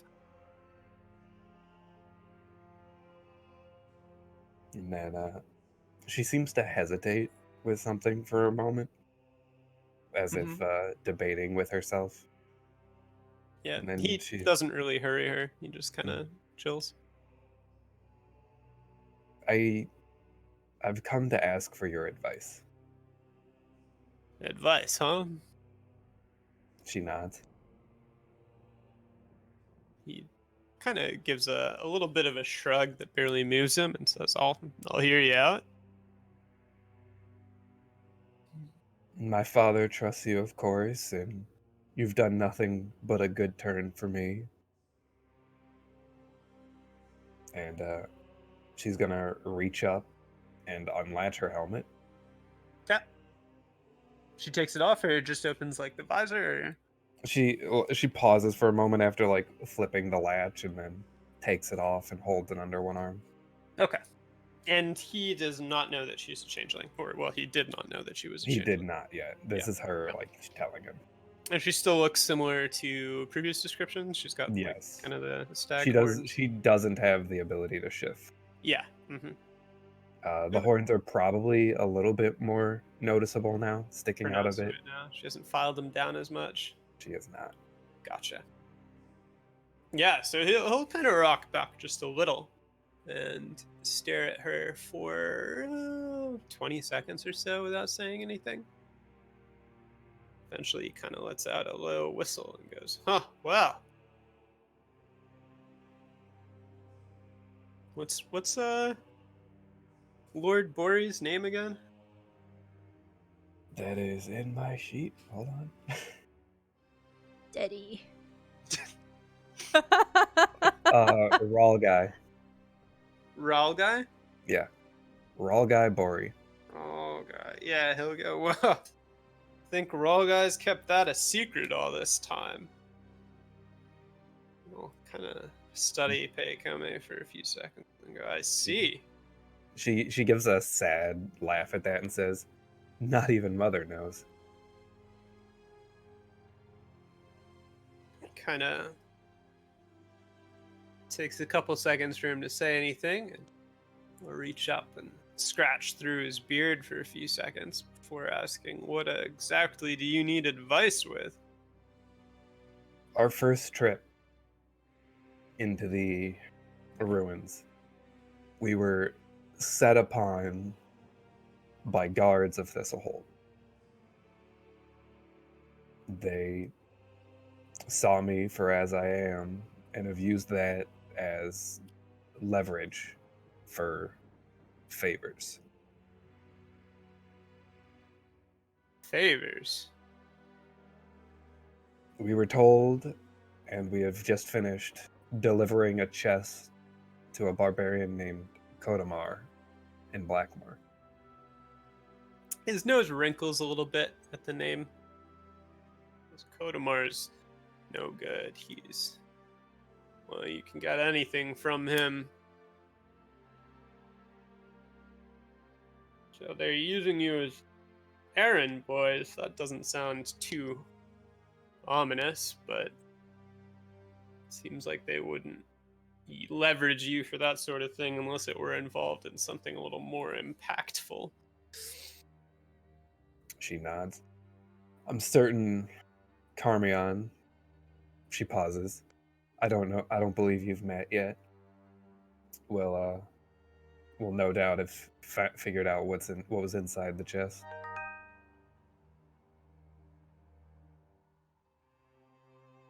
Since he pretty overtly stared into the chest in front of everyone everyone. certainly noticed that Karmeon looked. Just a reminder to the DM, in case it matters any. Mm-hmm. Last session, Maida had told him all of this. Yes, but Yeah. now he's hearing it from. Yeah. Okay. Pekome. Yeah. Cool. Yeah, he's just, letting Yeah. her talk. Sympathizing. He'll nod. He'll say, well, I think this certainly isn't information. And he just gestures at all of Pekome indicatively with that. To say, I think your father's wise to keep your nature under wraps. If that were to get out, imagine how Bori would lose much of its standing, or he would be forced to disavow you entirely. Having almost always having her helmet on, her expression is very easily readable, and you can see a lot of pain in her face. Yeah. And he kind of takes note of that if he doesn't say anything, even so. Instead, he continues, I think, no doubt, whoever these guards are must be operating on the instruction of someone else. She tries very hard to remember the guard's name. Rye bread. Nah, he's not a noble. There's no way.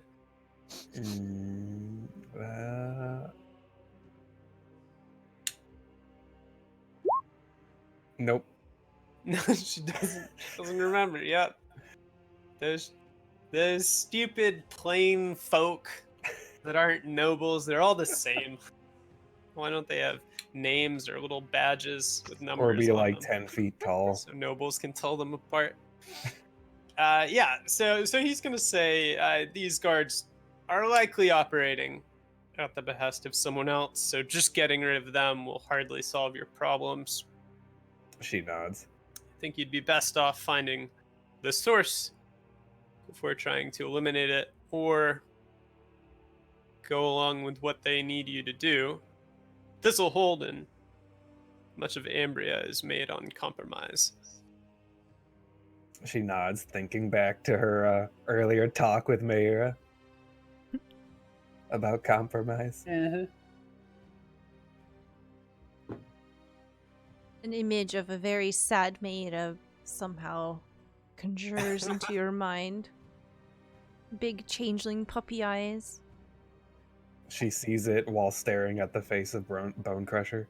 They look remarkably similar. Especially since Maida only has 1.5 eyebrows.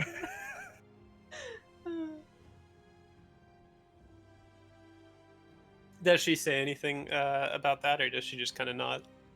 She just nods, lost in her thoughts for a moment. Yeah, he doesn't really push her after giving that advice. He kind of just reaches out to the side of his chair where there's a little coffee table-ish sort of thing and collects up a mug and drinks from it. And then...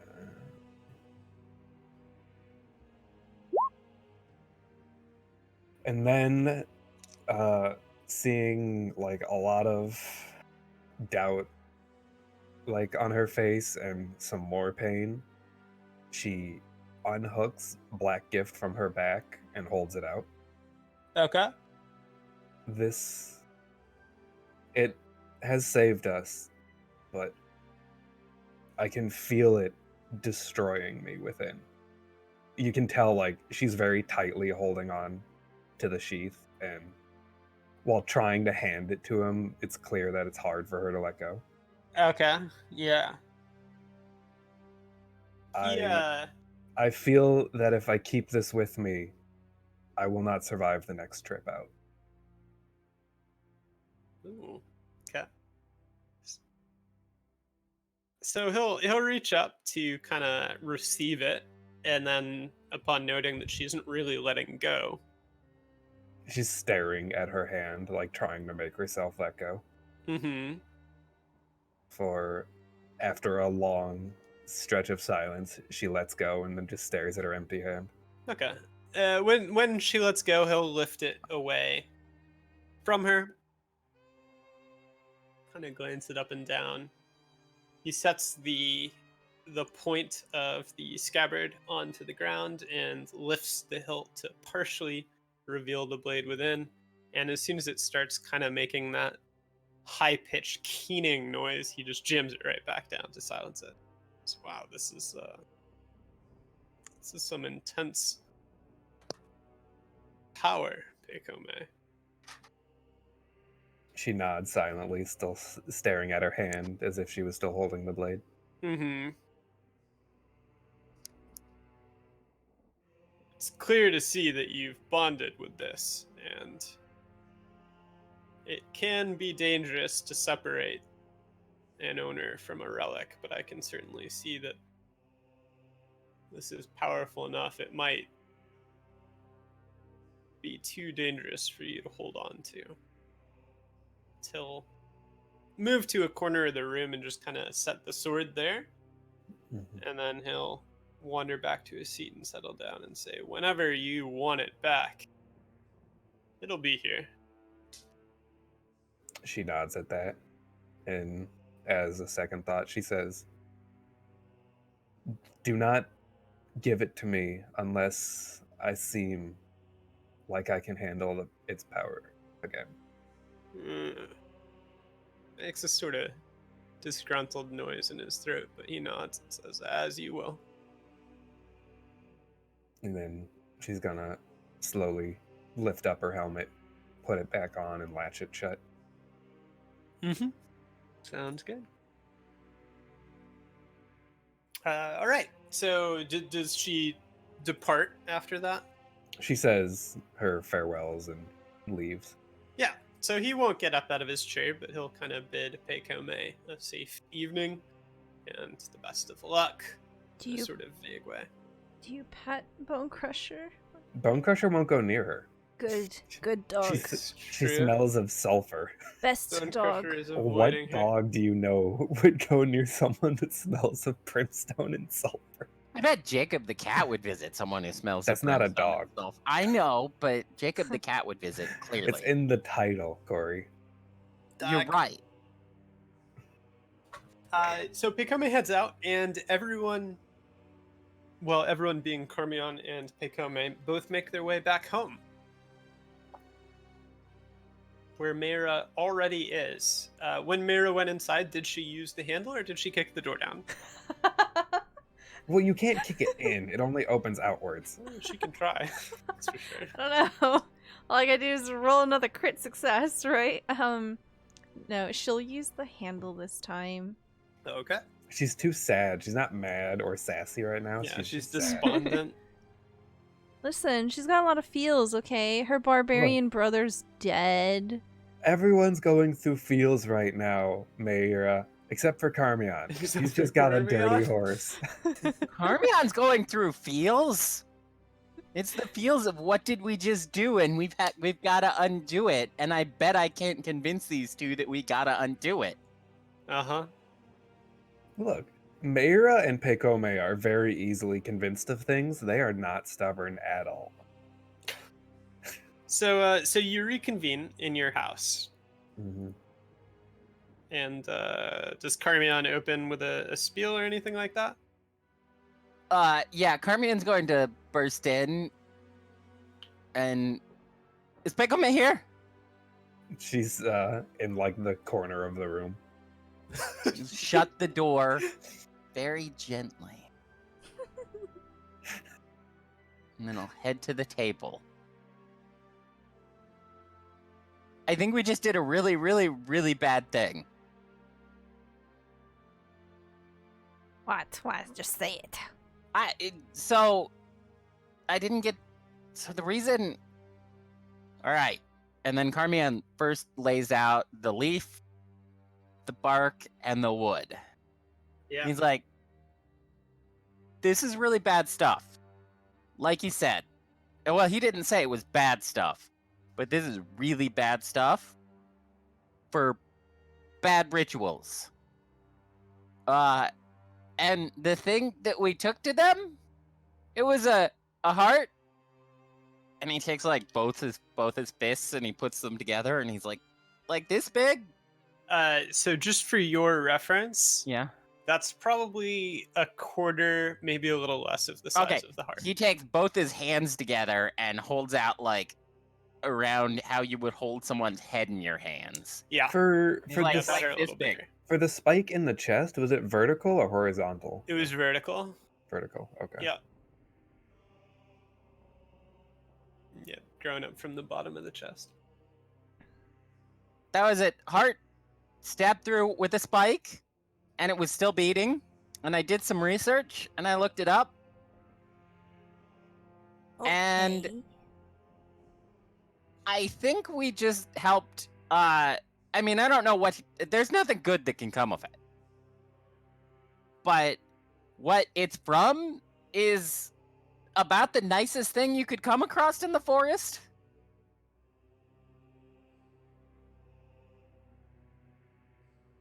Picome has no idea how to respond to that. Maida's Like, kind of looking at you like you're crazy. I'd rather run into one of these. They don't really have names because they're so rare. I mean, they have, like, there's no taxonomical name. Well, it's clearly not necroliches because those are common as hell in Davokar. Yeah, no, they're nice. They just want to protect the forest, and they tell you to leave. And then if you don't, they'll fight you. But you got a warning. So then this thing lost its fight. Yeah, and when they do that, they put themselves back together. So this thing lost its fight, and then they kept chopping it into pieces until they got to its heart. And then they took its heart, and they stabbed its heart on a spike, and then they brought it back here, and then we took it to Blackthorn. Blackmoore. Does Maida Blackmoore. have any idea what he's talking about? As As far as not this creature? really, no. Okay. It sounds like something that witches would know about. This sounds like something witches would know about. Do you know any witches? Mayra looks very sad now. The camera screen suddenly becomes black and white. Some solemn music plays in the background. Maida turns her head sharply to the left and she looks down at the ground.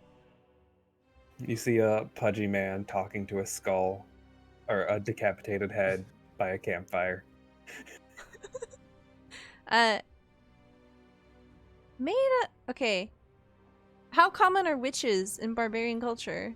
They're varying. It's pretty uncommon. Witches tend to do their own thing and not really stay with others, Okay. barring certain situations. And the more layman witches, like barbarians who have some sort of mystical affinity have picked up a little bit, can be more known to hang out with, settlements and just be members. But the really knowledgeable witches, the ones who walk around on colossuses, which might be things or might be animate You creation. mean like that thing will. we might have seen over at Jarek's heart? Yep. You mean Exactly the thing like that that thing. Maida literally saw? Yes, the thing that Mayra literally saw. Okay. Look, we Th- don't those know are if like- that was a witch. You don't really see them unless they're arriving to make you do something, Did etc. was Dane basically a witch? Dane wouldn't have really been called a witch. Uh-huh. If you were, it would have been far more like a layman witch type situation where Gotcha. he's just got some tricks. He's not really inducted into like the He mystical knowledges was or on anything And like that. really, honestly, like, he probably got into fights with witches Yeah, he because of his beliefs. Okay. And his was beliefs were pretty antithetical to theirs. Okay, so Maida will say yes and no. I think we need to deal with this now. What do you Ah. think we can do? We've already surrendered it. Well, and we would go have back. 2 groups to go against. We go back tonight. And do what? Get it back.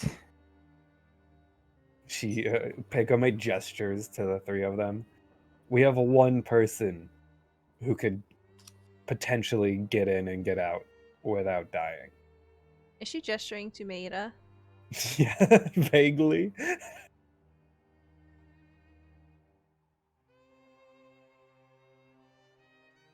Unless you think that with your vibrant colors and flowing robes, you can Yeah, sneak in no, and we steal a definitely heart. need some other supplies. Definitely. Do you think that we should ask for help? Perhaps from the Ordo Magica or the Queen's Legate? If the Ordo would try to take the heart for themselves. Prios and the Queen? Pekome seems more receptive to that idea. I mean, we just... I don't know what to do with it. But I think getting it back to Davokar is a good step. And not necessarily Or people... a good way to get us killed. This It will might make not- many enemies. Enemies we probably aren't ready to take. This is gonna come back to bite everyone if we don't do anything. We could always leave. Yeah, if we don't do anything, we should leave.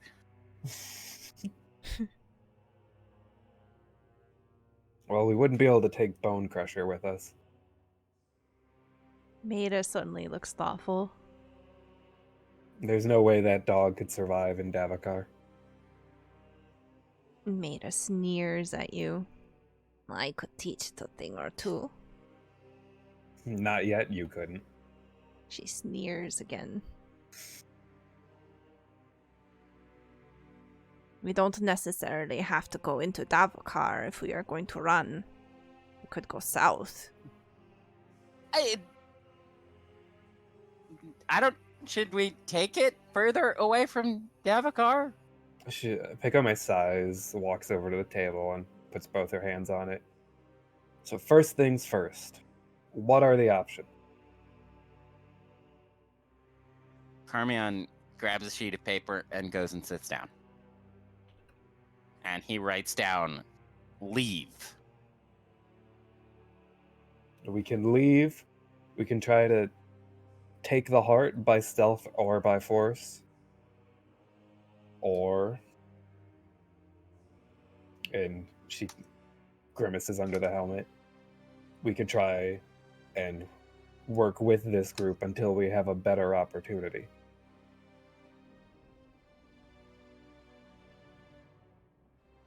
Doubtless they will call for us again. We're gonna lose track of it pretty quickly if, it gets moved. What are we to say that it isn't already gone? She nods at that. Yeah. Something that valuable will not sit. But we took it to him. If they were going to send it somewhere else, we'd have taken it there. Well,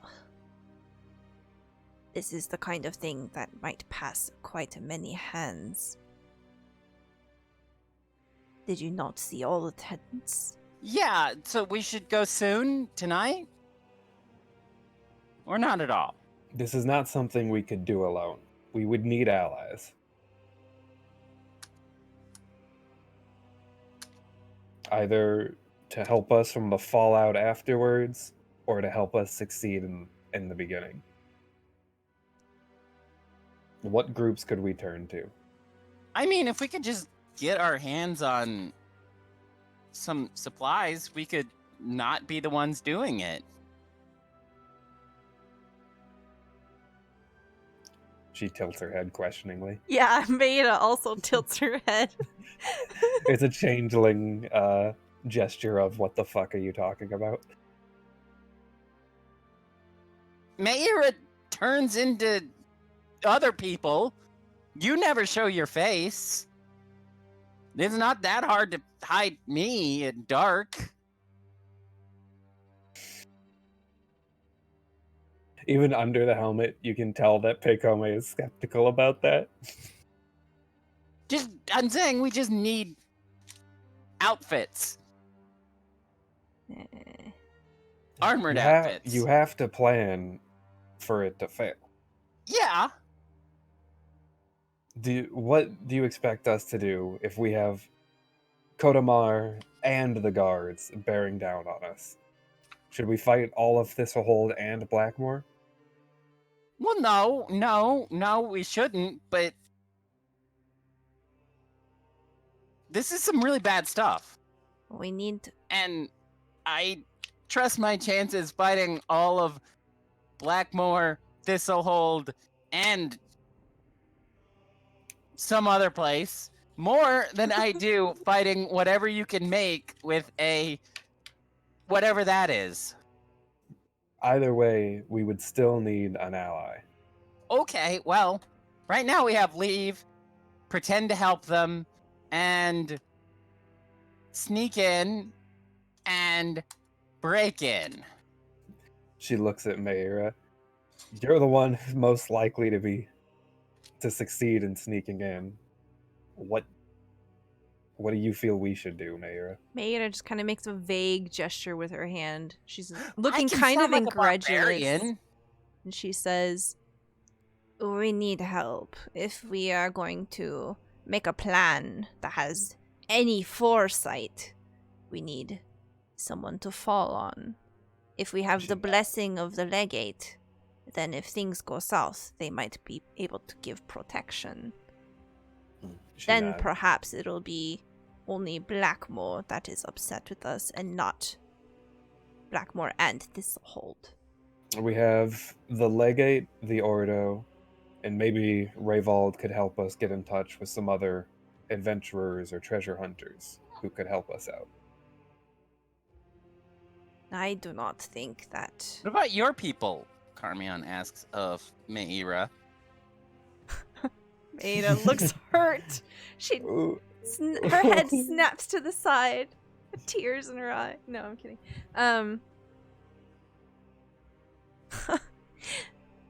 Maeda does look like she gets a bit dejected, though. She just kind of falls quiet and looks away. So literally what I just said she was gonna do. Karmeon, it's best to assume that the two of us don't have resources beyond what you see. Okay.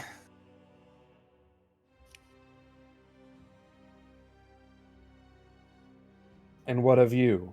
Have you no groups or friends who seem well off? Maeda rolls her eyes and she says, they're all dead. Well, nobody's dead. That was intense, Mayor. Nobody's dead. They're just in the capital. I think she meant your adventuring friends. Oh. Yeah. Okay.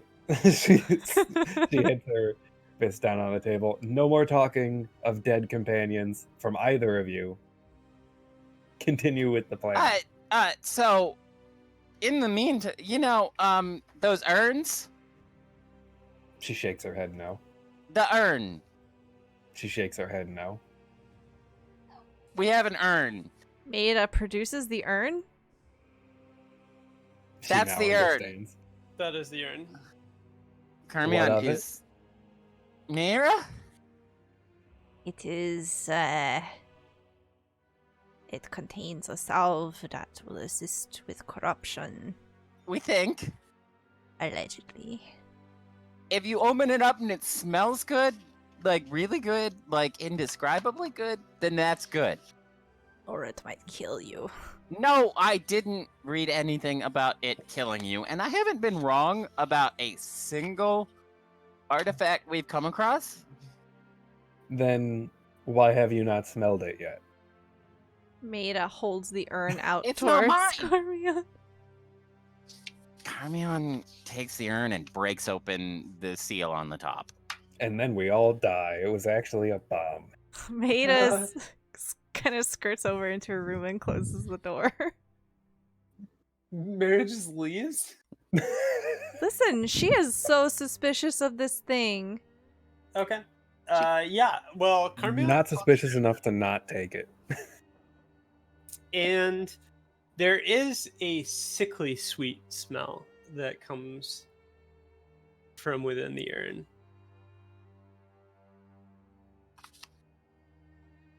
A good sickly sweet smell. A sickly sweet smell. Yeah, I would just say a sickly sweet smell.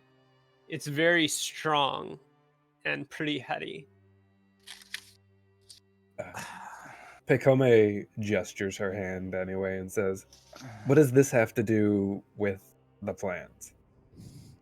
It doesn't, but, let's work on something we can do. Karmeon reasons, and Are you not the one advocating for a lack of time? I am, but, sometimes... Mayra, get back out here. You hear behind the muffled door, "Did you close it yet?" No, but we're not dead.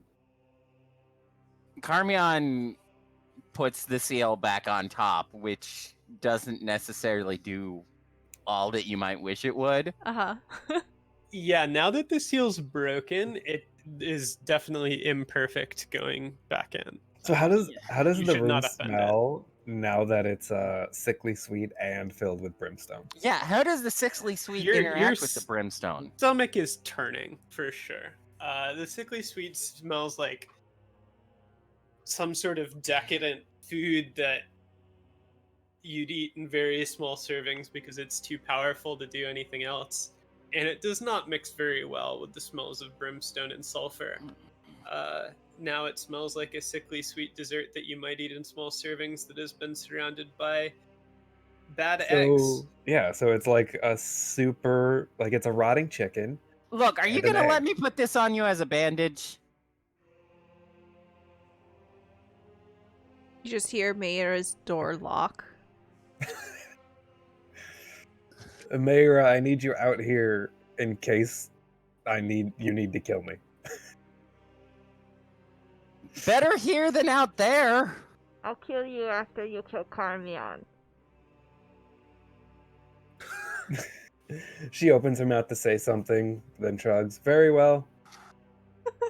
Karmeon likewise shrugs and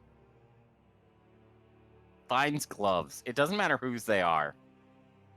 They could be his. There's probably like the old pair of Pekome's plate gauntlets, if you wanted to use those. No. Clearly cloth Or gloves. just steal one of Mayra's leather gloves. Yes. Probably haphazardly thrown on the floor somewhere. Yes, there they He are. steals someone's glove and or sock, puts it on, and uses And/or that. sock. And listen, and uses that to somewhat separate himself from the sickly sweet urn's contents as he readies to Look, make a I had- bandage out of it. I had to So do are you like pouring it out onto a cloth right now? Yeah, I think, yeah. Okay. Look, I had to do something very difficult today, and if this leads to me becoming an abomination, I'm going to kill you. Wait, you hear a through the door. What an Could you unsupportive put your party. Could you put your sword somewhere else? Which she pauses halfway through saying that, and then unsheaths the longsword at her hip and puts it to the side, Yeah, okay. realizing she only had one sword now. What which happened to the no other one one? has. There we go. So, as Pekome is doing that, Karmeon is readying the bandage, which is mainly taking a strip of cotton bandaging and doling out the contents of this urn. And the contents come out a little lumpy. It's gelatinous and a little liquidy, and it's So it's kind of like curding milk. Oh, Well, now that you've mentioned it, yeah. I have a gift for you, Stella. No, No, Kory, I will uh, ban you. And the color is this very deep purple. It stains into the bandage a little bit, and it kind of just naturally spreads across it even before Karmeon touches it with the glove. And the smell is all the stronger now that the substance is out. Do you feel, you know, is there anywhere in particular? Maybe your sword hand, wrist? Your heart? She just stares at you. Anywhere? That's not exactly how corruption works. Well, you... Just slap it on. It exists Karmeon everywhere is as on a force the you tip must of fight saying constantly. something. And Says kind it. of mutters, I wouldn't know.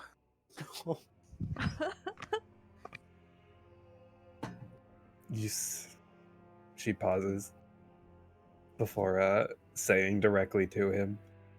Had that vial been slightly different, your eyes would know. Yeah, and then we'd all be dead.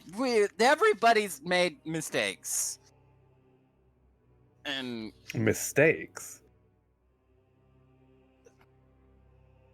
What mistakes have I made? some of us have made mistakes. Karmeon amends. Not pushing the issue any further before going to try and wrap the bandage, expose, I suppose, Peikome's wrist, and wrap the bandage around it. She would take off her gauntlet and pauldrons. Okay. If this doesn't do anything, how do you feel about drinking it? How do you feel about being choked?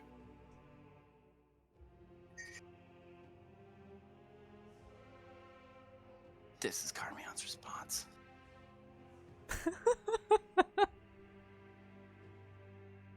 Well, put the bandage on, Kory. Yeah, Karmeon puts the bandage Let's on. see if this gives me corruption before curing corruption. Temporary So- corruption.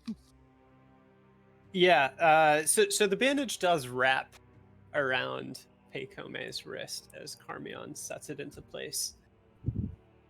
Peikome doesn't really feel anything. It's a little cool to the touch. It feels And mild annoyance. yeah, and you know, there's a very pregnant pause as Karmeon waits to see what will happen. Peikome probably just stands there. Yep. And it does seem that nothing happens at all as time drags on. Well, congratulations. You can add a 1 to your list of things you were wrong about. Is Karmeon Karmeon- dead yet? Karmeon taps a finger on the bandage and licks his finger. Yeah, so when Karmeon He's licks about to be. his finger, he He's does gonna get this step over kind to her of sword. rich explosion of flavor. It's not even a flavor necessarily. It's just a really strong sensation in his mouth. It like swells out from his tongue just to kind of fill his head and then his shoulders. It's hard to quantify and it's hard to really explore, but it's definitely clear that having tasted it has something of an effect, although given the small quantity that he has, it fades almost immediately. It's like a very powerful wave of something that disappears. All right, where's the Pick spoon?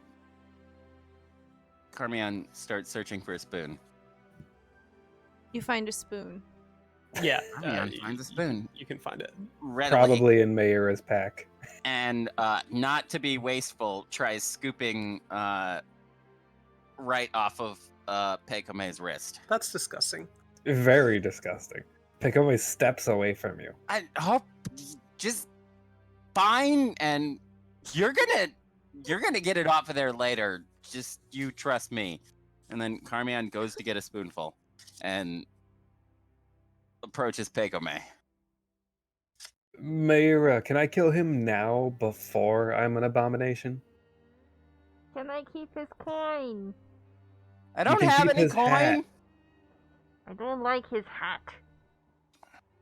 Give it to Bone Crusher.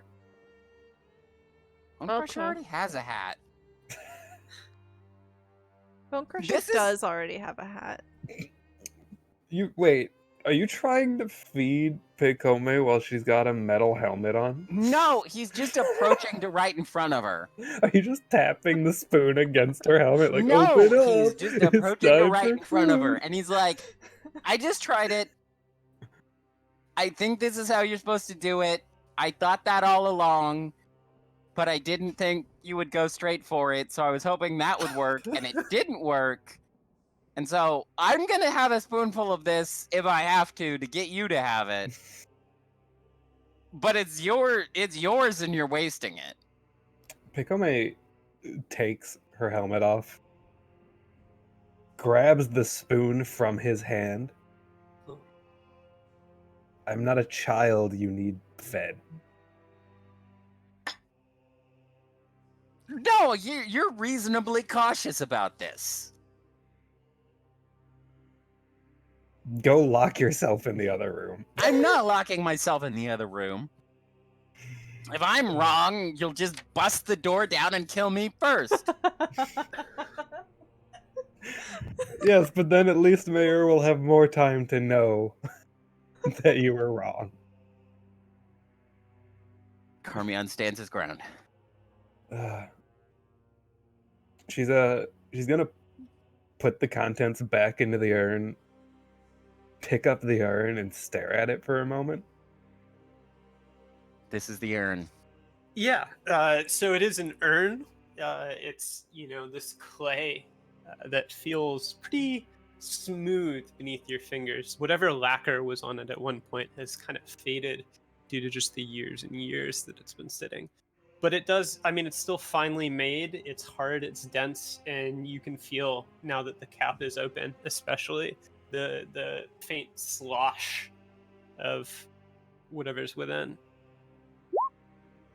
All right. She manages to not gag at the thought of this, Uh-huh. and then she's gonna chug some of it. Okay. Chug some of it. Yeah, like just instead of a spoonful, she's gonna take like a big full mouthful, Okay. and she's gonna hate it. So there is a powerful sensation that just kind of rips through Pekome when she drinks this. It is kind of just, I don't know, it does have that sickly sweet taste for a moment, like it's pure intensified honey or something like that, but then it turns into something else and something more, and it's kind of just swelling through you. It's an everlasting gobstopper. The flavor is always changing.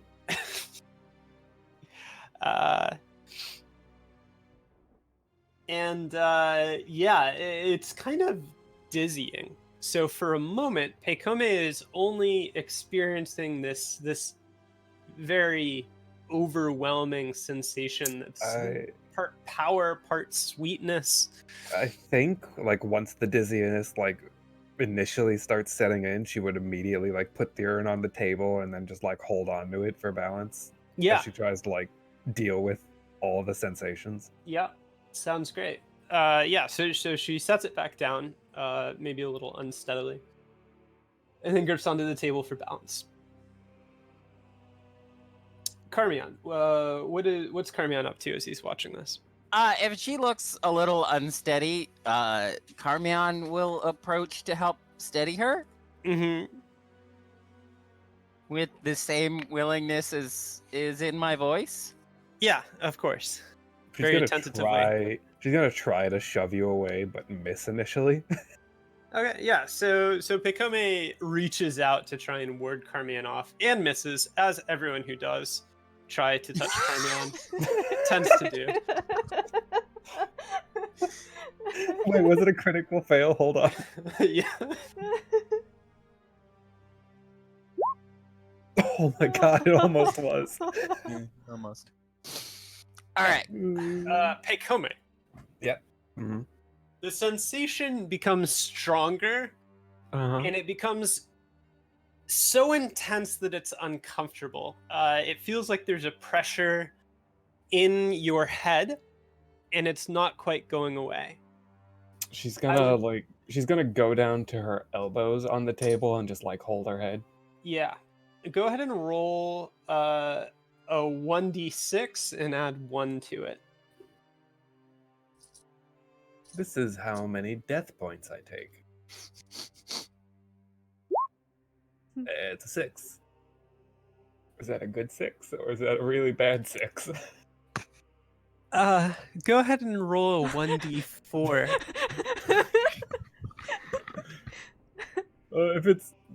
If it changes anything, I am still wearing that necklace. Roll a I don't 1d4. It's a 1. Okay. No, that's a bad DM Yeah, sound to make. roll your 1d4 again. Oh god, this is the necklace. It is the necklace. 4. Shucks. Mm. Okay.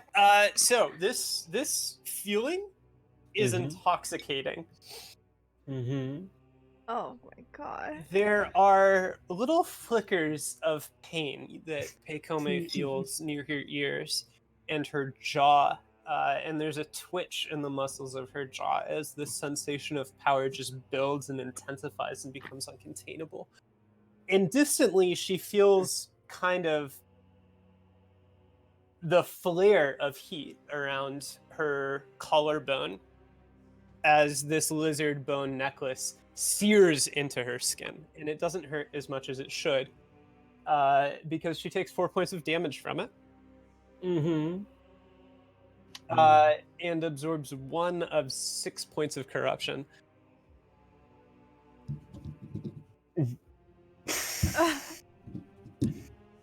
Okay, so then I'm definitely over my cap. Yeah, you're at 7 right now, so taking 6 puts you at 13 points of corruption.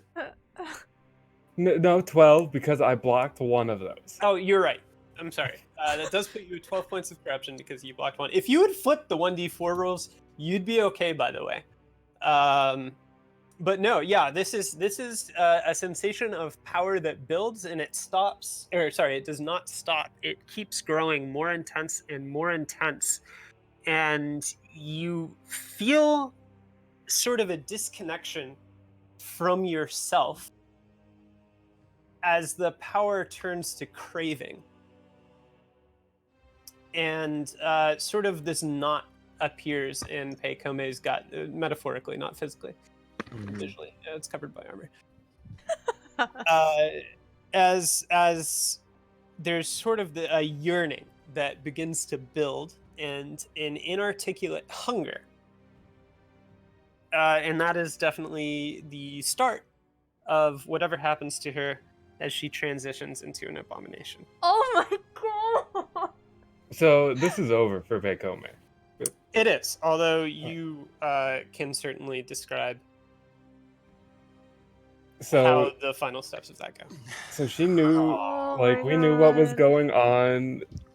Like we can feel this transformation, this craving. She's been dealing with this corruption for a long time. She knows like the feeling of that. Would she be able to have like a moment of awareness of like Absolutely. Yep. can she take her sword and then just try to like stab herself Yep. as quick as Absolutely. she can, knowing because she knows it's gone bad. Yep. She can 100% try to do that. Oh, For sure. describe the scene. So Pekome like falls down against the table. She feels like this building and the burning, but the burning fades away, and a lot fades away. The darkness that she had felt like building in behind her soul. The exhaustion she had felt disappears, and she starts to feel like she's ready to let go of that fight she was holding on to for so long. But she looks up, she sees Karmeon, and for a moment, that fire in her to protect those around her flares back up, and she knows she's not coming out of this. So in one fluid movement, she turns, unsheaths her sword from against the wall, and just plunges it into her gut.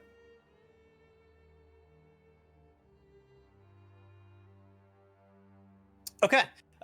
So yeah, that happens, and as Pekome is kind of stumbling over to grab the sword and kind of positions it against this very fine plate mail that's covering her stomach,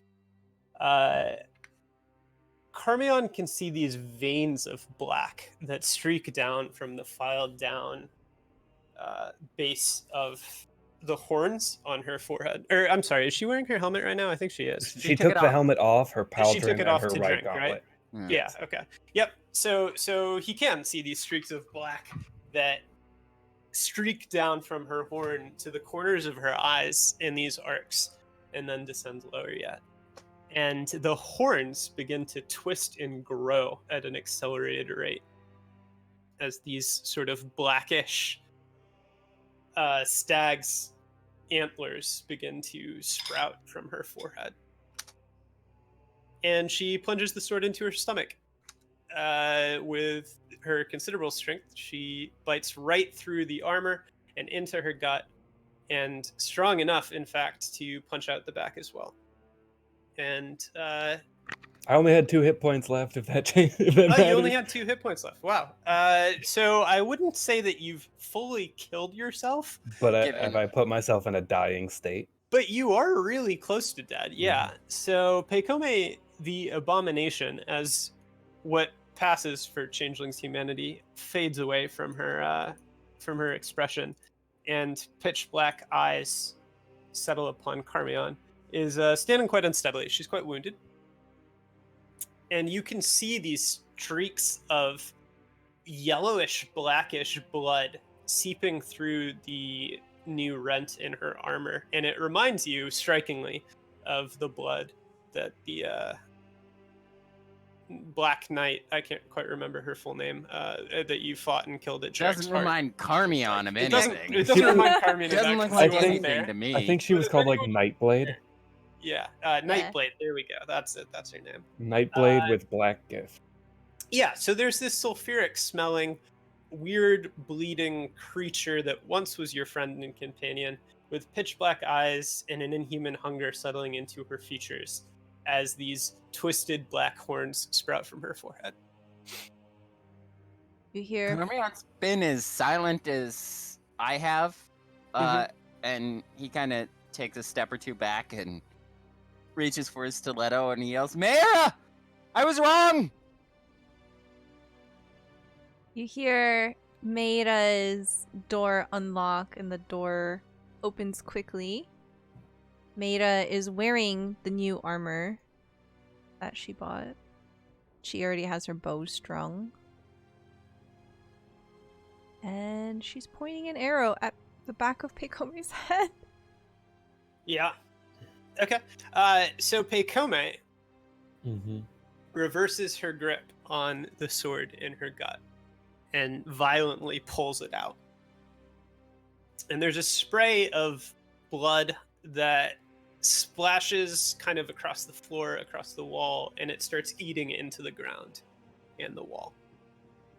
And she takes a heavy step towards Karmeon, and it's clear that she is about to attack him. Okay, one sec. Where's that button? It's initiative time. Are we really gonna battle this out? That's not up to me. I'm not a character anymore. Yeah, I mean, you are. I'll control Pekome. She isn't V's anymore. She's dead, as effectively for him. And she is essentially one hit away from being killed Okay. because she was wounded and Pekome tried to kill herself Okay. to prevent this. But yes, you are going to have to fight Okay. Pekome. I guess Karmeon would be first then? Question mark? Yeah. Yes. Well, that depends if he's able to react Yeah. about it. You know, like he would have the speed about it, but does he have the mental ability to react about it right now? I rolled it flat. And I think that flat or -1 is fair. Yeah, I would say -1 at worst, and that would still be a success. So he has the mental fortitude to kind of collect himself for sure. Yeah, so he'll draw his rapier and just go in for the kill, unfortunately. But he really, really looks unhappy about it. Mm-hmm. Is this gonna be the one time he can actually hit something? Oh, he's good at hitting Well, things now. he's It's a good at crit. hitting things. Yeah. Okay. Wow. Go ahead and roll to confirm. Yeah. Also- You fucking crit me, you son of a bitch. You finally land a hit, and it's a goddamn So crit. you successfully crit the abomination, once known as Pekome, Yeah. and finish her off. Describe the coup de grace. It's not good enough, to just stab her once. But he definitely goes in. And is it like a rent in the armor where she... Yeah. So she took her sword, the Yeah. one-handed longsword, and basically just stabbed it into her own stomach. I like to think So- that since she made that sacrifice, the critical hit has to represent he's utilizing the fact that she shoved a hole in her own armor and kind of just stabs his rapier straight down through it, and then also stabs her right in the neck with a stiletto. Yeah. Okay. So just a twin. Yeah, he just Attack. charges as much as like normally he would dance forward, and nope, it's A bodily charge. It's a 5-2 personal. bodily charge. partly because it's his fault. There's no flourish to this. Yeah, no. Yeah, so he charges her like a brawler. And I mean, she's much larger and normally quite a bit stronger. But she is off balance and staggering and in the midst of this transformation still. And he's able to exploit the wound that she created herself and catches her there, catches her in the neck, and essentially tackles her onto the ground, where Pekome kind of spasms a couple times, and this acidic blood continues to kind of leak out, and some of it certainly gets on Karmeon. But he does succeed in killing her abruptly. So as soon as the fight begins, it ends, and with a few final spasms, she grows entirely still.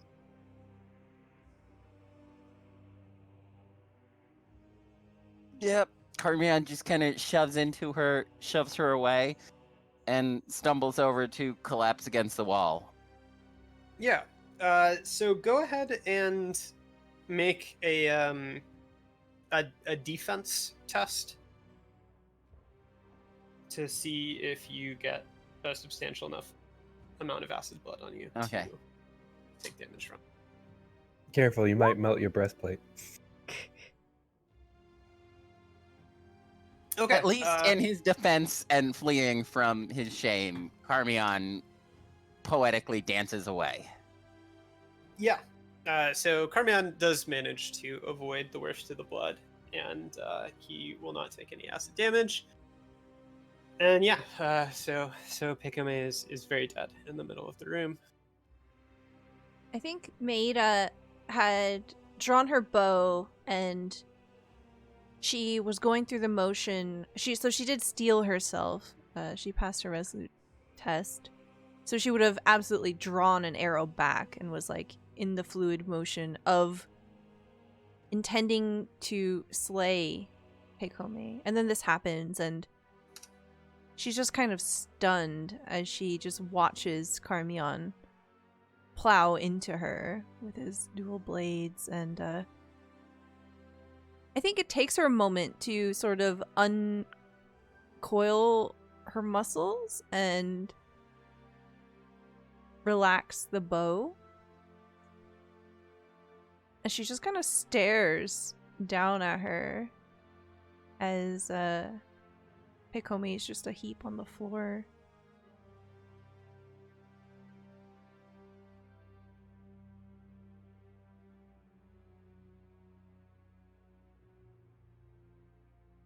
And then I think all of a sudden she gets very mad and she charges over to Karmeon and grabs him by the front of his armor and just kind of shakes him. Has he like fallen down? Yeah, he's just collapsed into a sitting position and is like not going to resist being shaken. I think Maida is... She's frustrated and she just makes this grunting sound as she shakes you. And she says, "I told you. I knew it wasn't going to be good." You were right. Your books did not prepare us for this.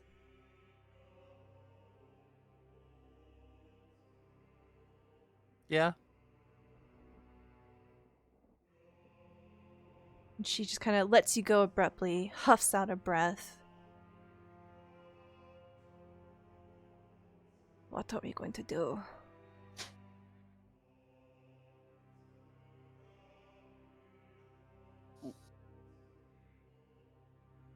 The plant guy.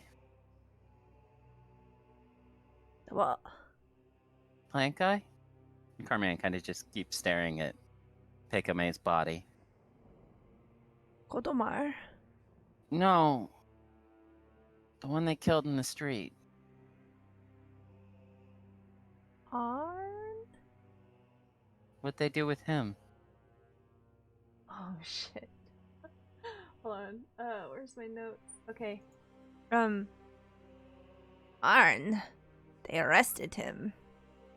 He was arrested for slaying the abomination.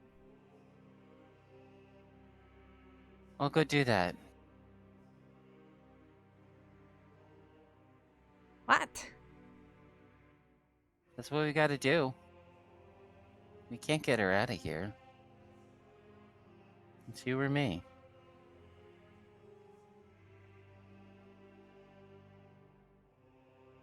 And I did it.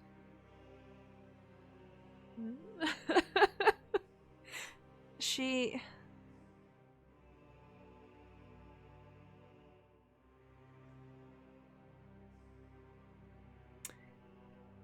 She stands up. Her hands are kind of curling into fists at her sides. And her fingers are kind of rubbing against each other. She physically looks like she's trying to mull over something. She's thinking and nervous. And she's looking between you, looking between Pekome. And very suddenly, she reaches for you and starts to try to pull you up. Get up, Karmeon. Karmeon slowly rises, still kind of... He leaves his weapons on the floor and he keeps looking at Pekome. We need to speak to Rayvald. He will know what to do. One of us should stay here with her. Look at me.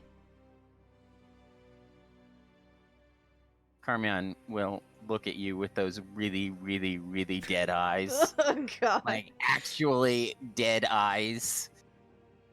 Maida just kind of stares at you levelly. Go to Rayvald and tell him what has happened. Can you promise me this? Where's Rayvald? Oh, fuck. You never met Rayvald. Fuck! Ugh. He's the only one who hasn't. Shit. Okay. Maida doesn't say that. Maida will say, we should stick together. She will god, hold on. She might be concerned that he would try to, like, turn himself in if left alone. Okay, yes. So what Maida does is she goes over to where Pekome's sword is.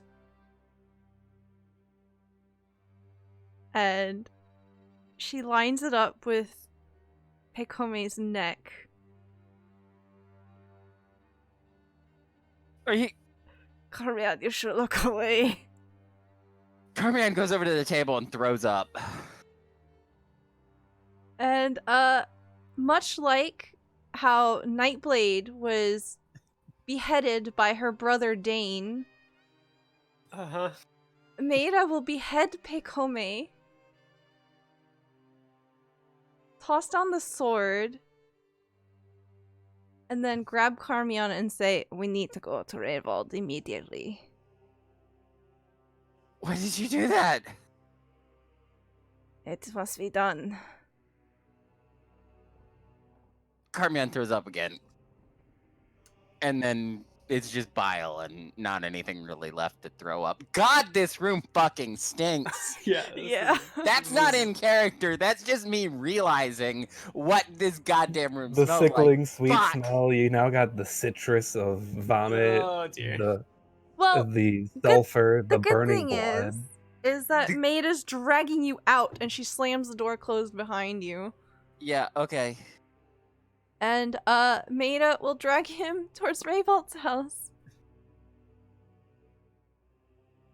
Sure. It's getting middling to late in the afternoon now. Why isn't it dark out? It should be dark out. Shut up, Karmeon. Keep your hat on.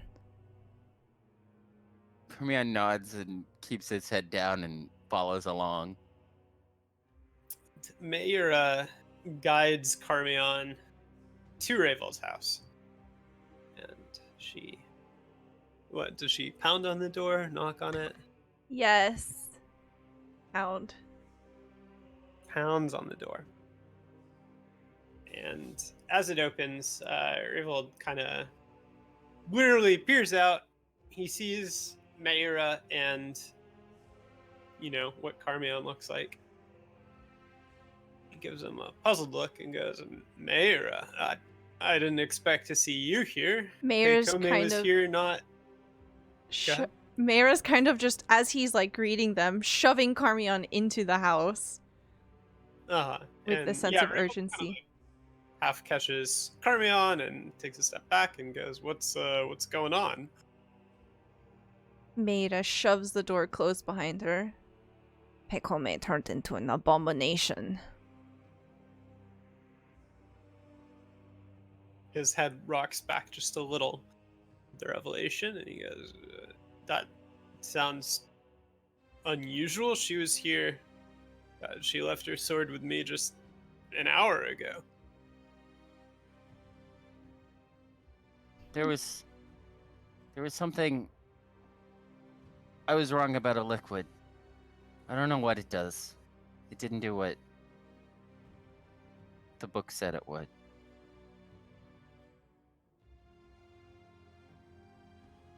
He regards Karmeon at that revelation.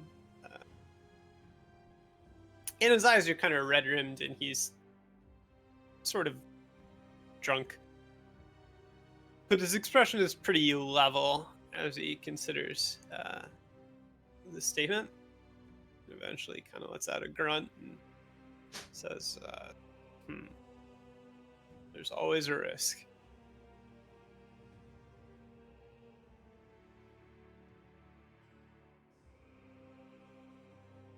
Well, what do we do? She is not getting back up. She has been taken care of.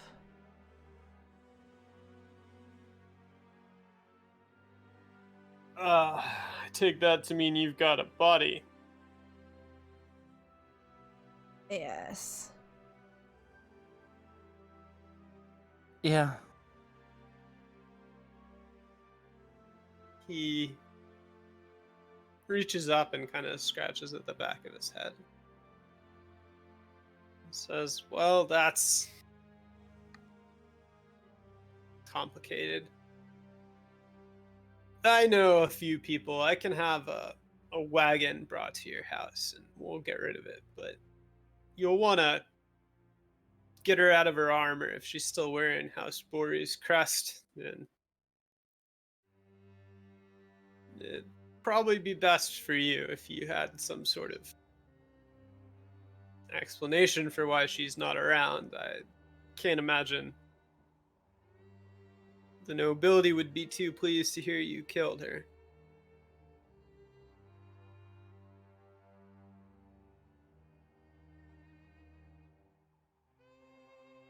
Maida looks thoughtful.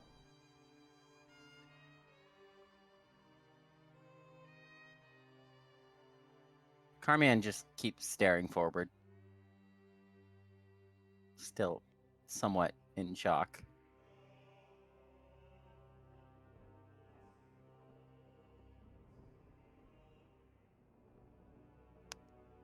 Would it perhaps be easier if the changeling body they find is Maida of the Odaiova tribe?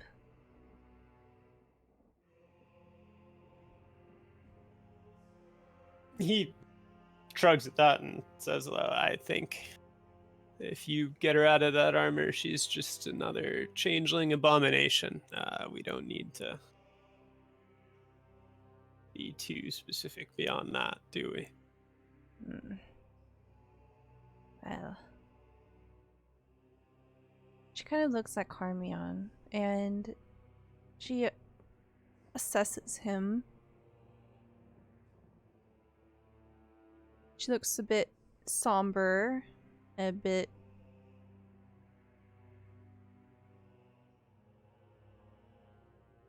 sympathetic. It will be okay, Karmeon. Okay. Do you need a moment to collect yourself?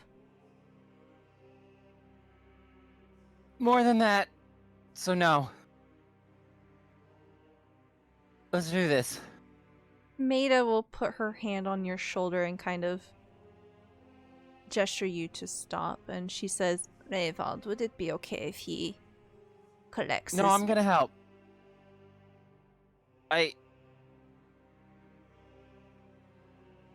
I'll think later. Are you sure? I already threw up everything, and you can't do it alone. Let's get back before it rots through the floorboards and drops into a basement we didn't know we have. Okay. We don't have a basement in there, do we? I don't know. I've never bought a house before. Okay, let's go. Maida looks kind of apologetic as she gazes over to Rayvald.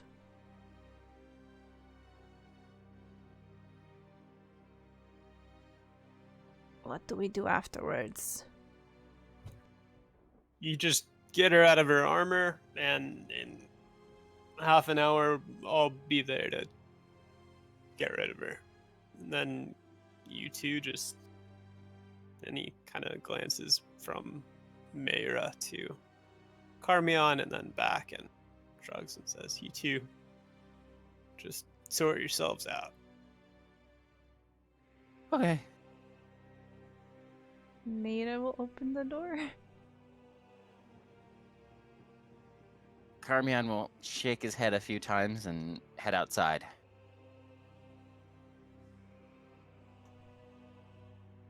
And Maida will linger for a second, trying to assess Rayvald's disposition here, other than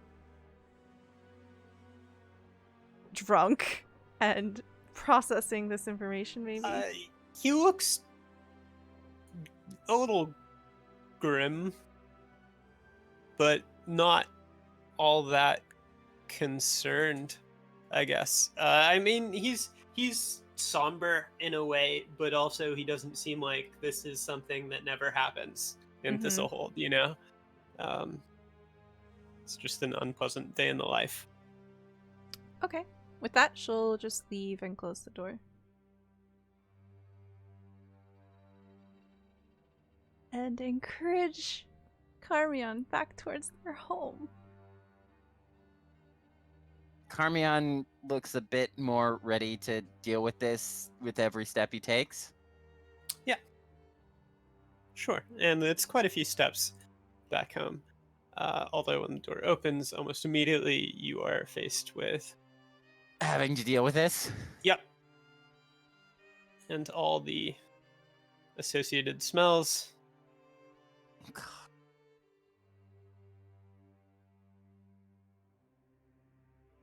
I think together they probably make short work of it. Yeah. So before long, you guys have Heikome's armor off, and when she is not clad in House Bori gear, especially with that head, she is, almost immediately not recognizable as a noble, particularly given that only a handful of people knew that she was not human to begin with. Do you take any of the other stuff she had with her off, like her satchel with all the notes and paperwork, or any of that stuff? Yeah. Yes, Maida I will think have so. tucked Yeah. away all of that. Does someone take her necklace as well? Yeah, all of it. Okay. Yeah. So basically all of her That's an personal artifact. effects are gone. Yes. And before too long, when you finish gathering those things up, you do hear a heavy pounding on the front door. Just a couple times. Maida quickly opens it. Yep. And Ravold is there, and there are 3 other men standing outside that you can see. They are not wearing any insignias or uniforms or anything like that. And they all stand ready to enter, which they do as soon as the door opens. Ravold gives a nod to Mayra on the way through. They file into the room. Some of the men in the back kind of utter these guttural curses when they smell everything that's happening on the inside.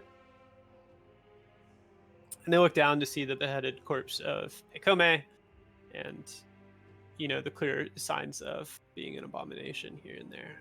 And the curses quickly die away, and they're all pretty solemn as they pick her up and pick the head up and carry her outside and drop her onto a sort of a hand-drawn cart just outside the door.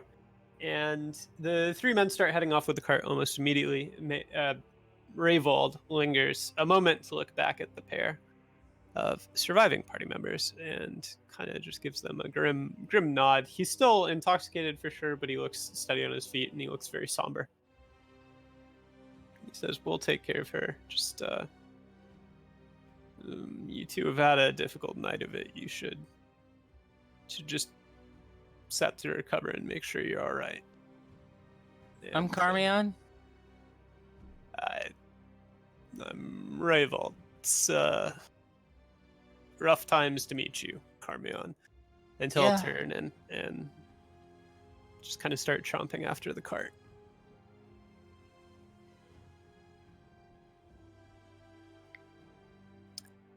And I think that is where we can wrap things up for the evening. You guys are kind of left. Okay, that's all I'm gonna do. Hey Kory, how does it feel to be responsible for my first character death? Tell us how you Deadlier feel. than the GM. How do you feel, V? Your very, very first character death ever in any TTRPG? There was one death in Paranoia, but Yeah, you're that's supposed to die. unavoidable. Yeah, that game's designed. That doesn't for count. death. It doesn't Yeah, matter. so this is the first actual character death. R.I.P. And I blame myself. As soon as I gave away the cursed sword to try and help with my corruption, it was a major red flag. Karmeon should have taken a spoonful. Oh You my! like- You do not know. You took the spoonful, and you said like I raise it up, and I was like, oh, it's gonna be fine. But then you didn't try it, and I was like, oh. I'm really so glad close. that I suggested secret rolling in the 1.5% chance Karmeon could even Yeah. Roll a Critical double fail. critical fail. Yeah. Yep. So for any viewers who do not know what happened, Karmeon is a lore master, so he's familiar, or at least has the tools to identify a lot of the things that you can find that are powerful and secretive in Davokar. And I have been rolling the skill for him so that he doesn't know whether he succeeds or fails when he tries to figure out what things are. And he misidentified that urn of liquid, thinking that it was something that would help with Pekome's corruption, which has been getting up there due to her use of dark magic artifacts and such. But he critically failed twice on the identification roll, so he was very wrong, and it was something that compounded it and does other things. But relevant to Pekome's death is that he misidentified it, and She rolled the worst she possibly Yeah. could have. she could not have rolled any worse in terms of corruption taken and corruption in terms of mitigated. any number rolled. Oh my god. She took 4 damage, the maximum amount. Only Yeah. defended against one corruption. Only defended against one and took almost the maximum amount of corruption from Oh it. my gosh. Yeah, that was a perfect storm of bad rolls. Wow. That's me, Vertigo Cross, the perfect storm. Well, thank you so much, everyone that came to hang out with us. Thank you so much for the hype train and all of the love here. Oh my god, today was absolutely amazing. Thank you so much for showing up. And before we start to close out, just a reminder, the link is there in the chat.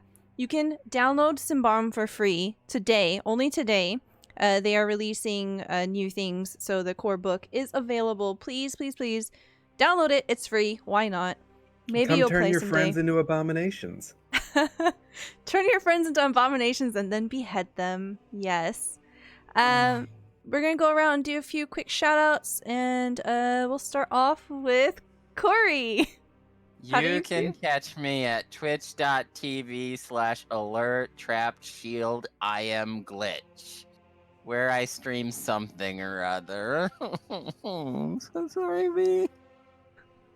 I'm so sorry. Next we have Obdurant. Hello, I'm Obdurant. I can be found here on Stella's channel on Wednesday nights, DMing Symbaroum, where gradually more people playing this campaign die. Or playing Thursday nights, where we raid in Destiny and do things like that. And dying is a lot less important because it happens a lot and we can revive. Why are you throwing that in our face? I'm sorry. And every other Friday, Kevin is part of our extortion crew where we play Dark Matter 5th edition D&D. That is our sci-fi game written by Mage Hand Press. And last but certainly not least, we have Vertigo Cross. Hey, I'm Vertigo Cross. I am a variety streamer. On Mondays, you can catch me with Stella doing Mixed Monday Madness. Thursdays and Saturdays, I stream a variety of games on my own, but currently dealing with some work schedule and internet issues. And normally on Wednesdays, I'm here playing Symbaroum with my friends. But your character's dead. Wow. Rip. Harsh. Wait, I'm the only one I have with the original character. Mayra has survived losing 2 party members. Friends, I'm Stelluna. You're here on my channel. If you had fun with today's episode, if you enjoyed the content that you saw here, please support us. Give us a follow. That way you get notifications for when we go live. We will be playing Symbaroum again next week at 9 p.m. Eastern Time is our starting time. And we hope to see you there. We're going to have a new character for Vertigo Cross and continue the story here. Yes, I can't wait to see what happens. If you want to see more of me, I will be here with Kevin tomorrow at 8:30 p.m. Eastern Time. We're going to be playing our Destiny raid. Yeah. Thank you so much, everyone, for stopping by. I'm going to give a few quick shout-outs, and then we're going to go on a raid. But I'm going to let my poor cast here mourn. Pekome, F's in chat, please, for dear Pekome. Now our employers... Please give me some eggs in chat. Yeah, eggs in chat. Man, Mayra just lost her boss. That means she's unemployed. Give us some eggs like the sulfur Mayor or Pekome smelled like. Smell like bad eggs. Alright, thank you so much, friends. Have a good night. Bye. Bye. Bye.